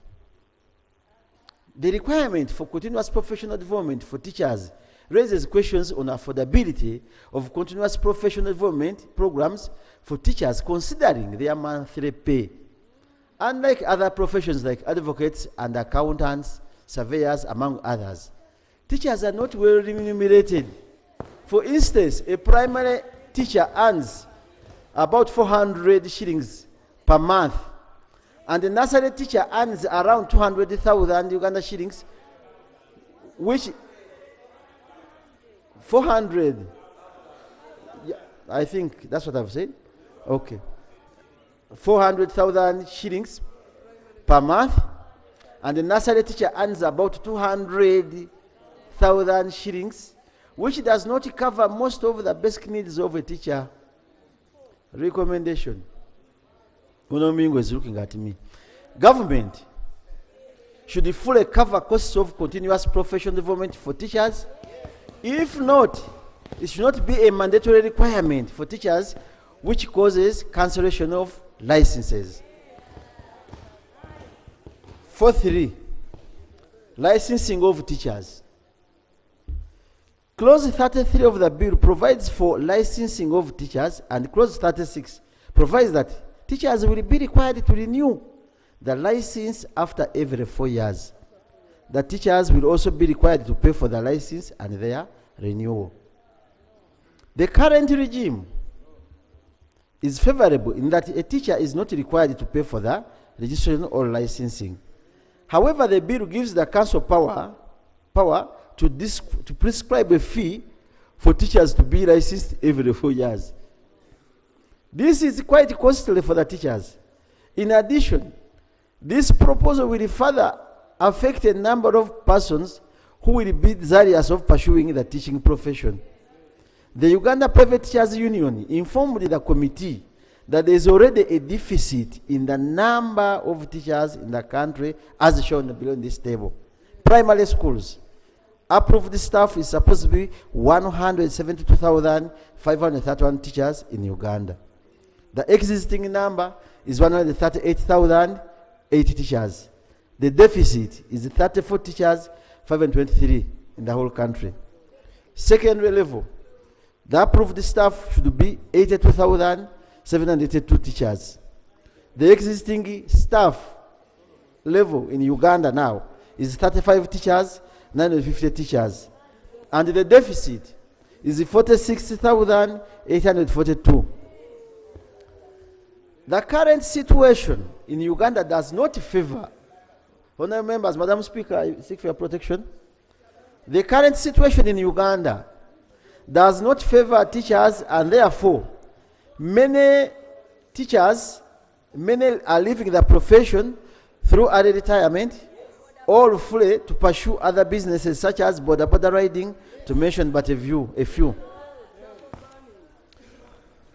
Our recommendation, honorable members, the status quo should be maintained as in Education Pre-Primary and Post-Primary Act Cap 247. Teachers should not be required to pay for registration or licensing. Degree requirement 4.4. And the members be very careful on this one, because what he said, we have a difference in ours here. Let me go. Clause 28 of the bill provides that a person is eligible to be registered as a teacher if he or she possesses a degree in education. Clause 65 requires teachers to comply with the requirement under Clause 28 within 10 years of the commencement of this act. Section 11 of the Education Pre-Primary and Post-Primary Act Cap 247 states that pre-primary education is run by private agencies or persons. While the government provides for universal primary and secondary education, it does not cater for pre-primary. That implies, the emphasis is mine because I bolded, that implies that it does not recruit teachers for pre-primary. Basing on this, government should not impose a requirement of a degree on an area where they do not have a hand. The committee interacted with the Uganda Private Teachers Union, WUPTU, which indicated that it is unproven and unnecessary to require a nursery teacher to possess a degree. Instead, they require more early childhood development skills as no clear nursery education curriculum has been put by the ministry except for the learning framework, which is still an experimental version. Madam Speaker, additionally, UPTU submitted that considering the deplorable working conditions and salary levels of most teachers in private schools, it is impossible to assume that they may conveniently require the degree qualifications required, except when issues of their welfare, particularly salary, is well answered to.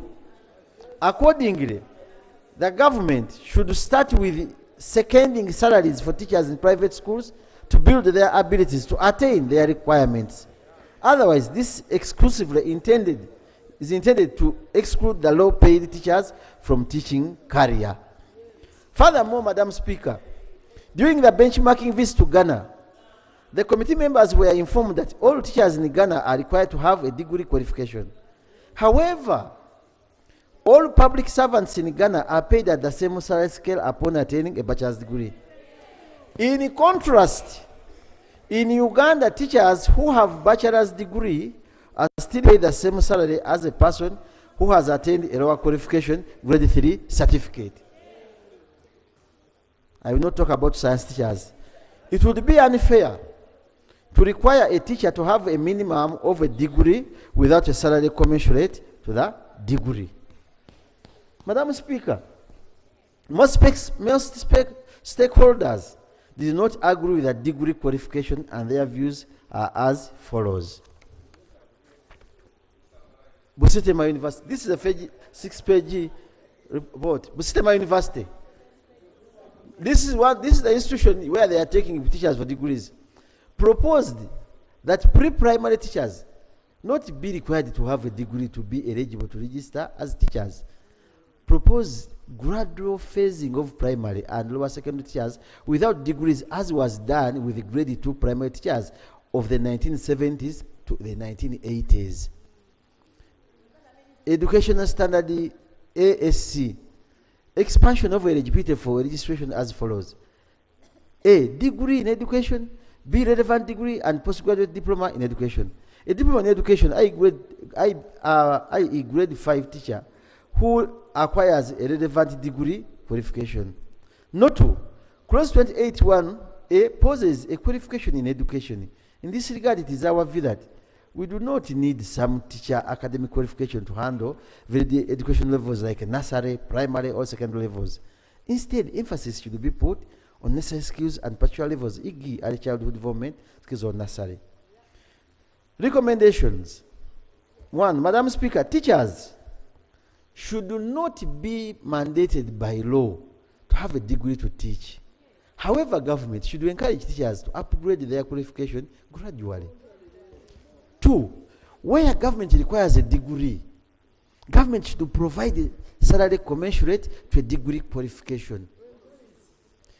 3. Government should put in place programs for the gradual upgrade of teachers to acquire the degree qualification, and the cost should be borne by government because these are their civil servants already teaching. 4. Government should improve the working environment for schools as most structures are dilapidated.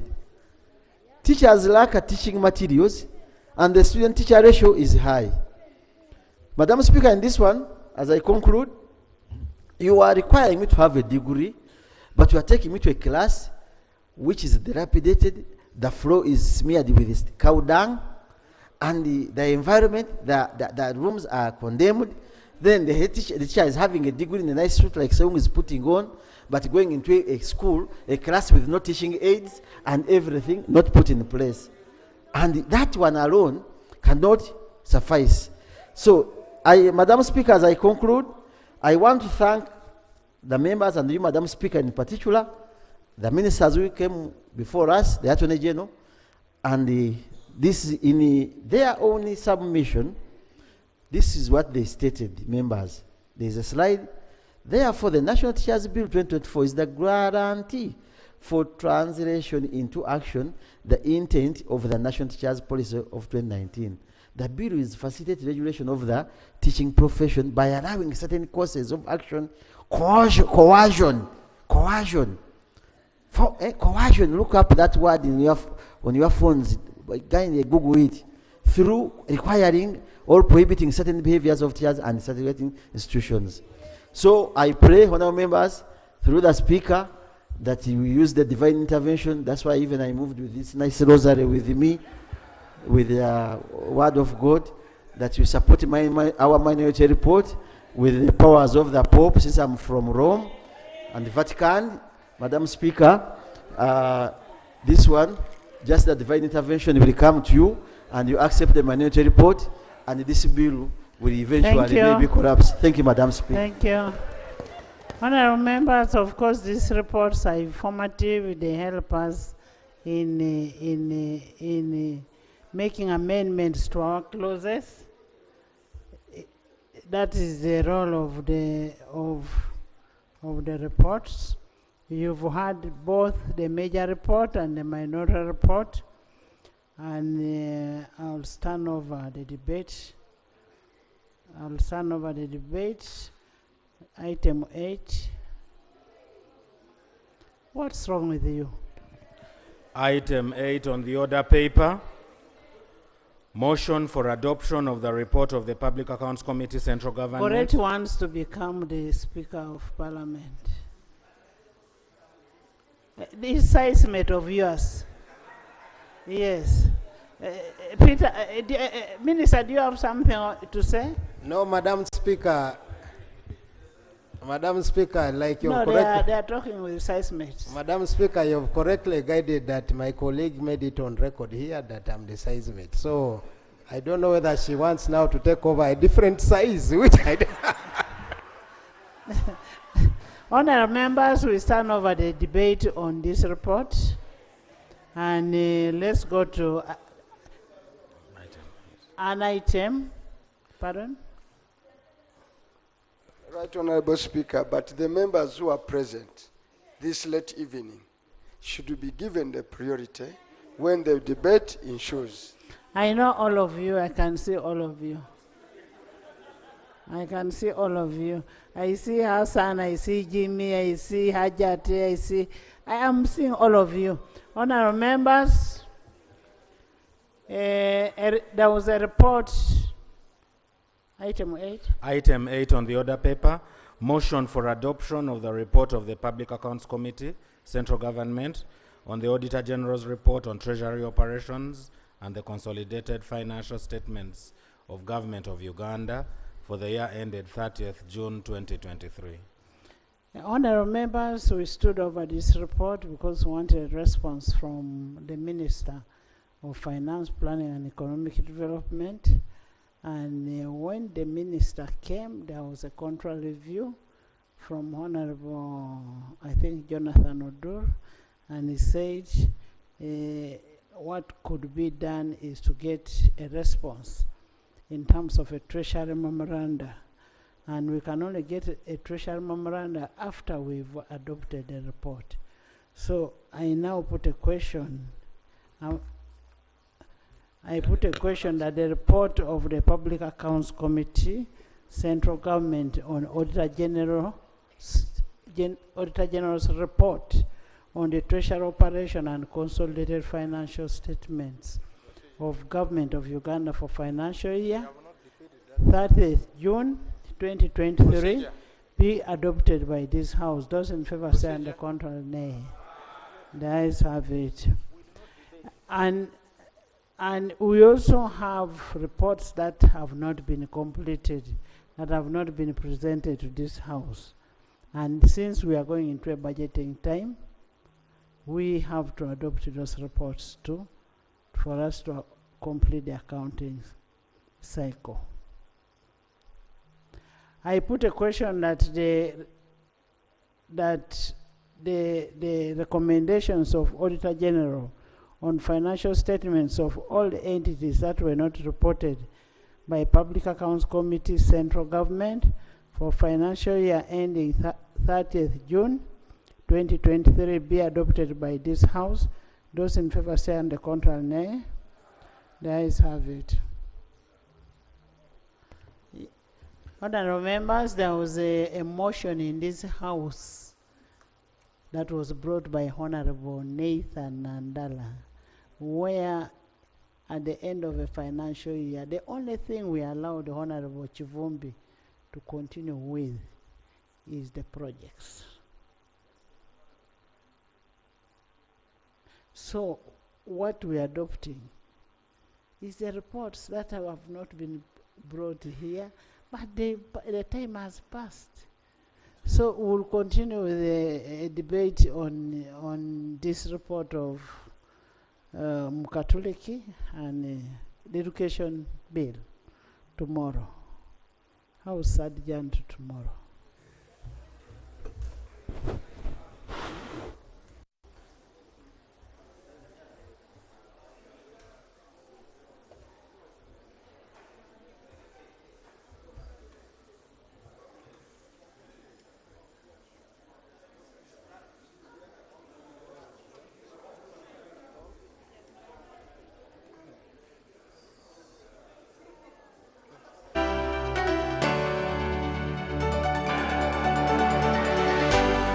UBC, inspiring Uganda. Pick of the day on UBC.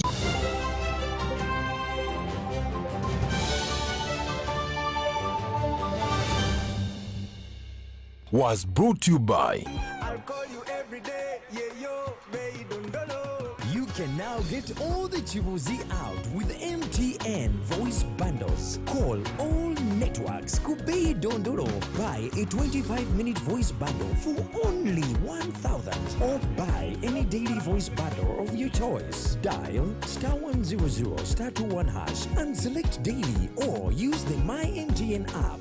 When we talk together, we are unstoppable.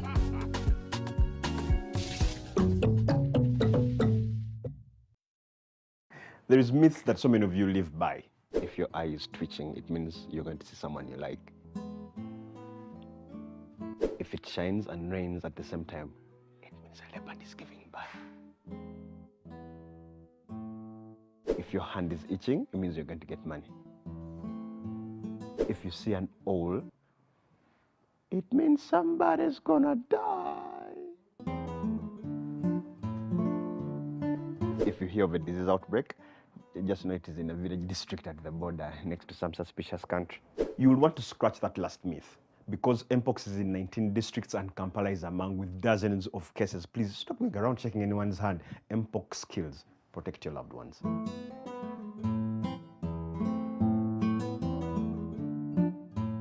The Homes and Construction Expo is back. Are you looking for answers to your property and real estate development questions? Come and interact with experts in the industry including architects, engineers, developers, interior designers, financiers and more from 30th November to 1st December 2024. The expo will be at the Millennium Park opposite Philip Omondi Stadium under the theme Affordable Housing, Innovations and Technology. There will be captivating exhibitions and insightful discussions daily. Entrance is only 10,000 shillings per day. To book a stall, contact 0772 354 940. The Homes and Construction Expo is brought to you by New Vision.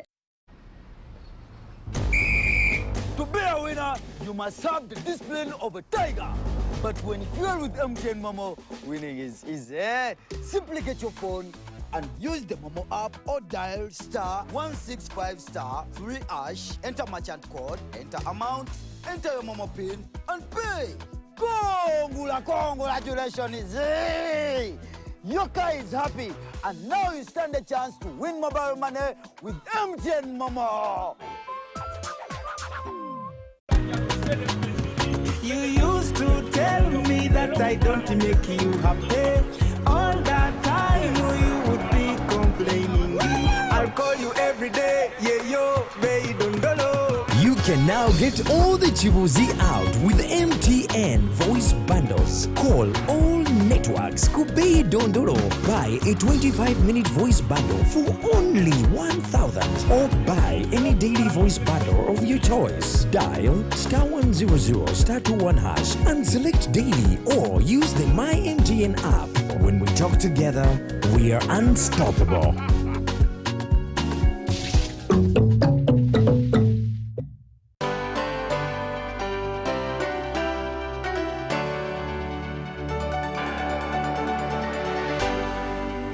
BBC, inspiring Uganda.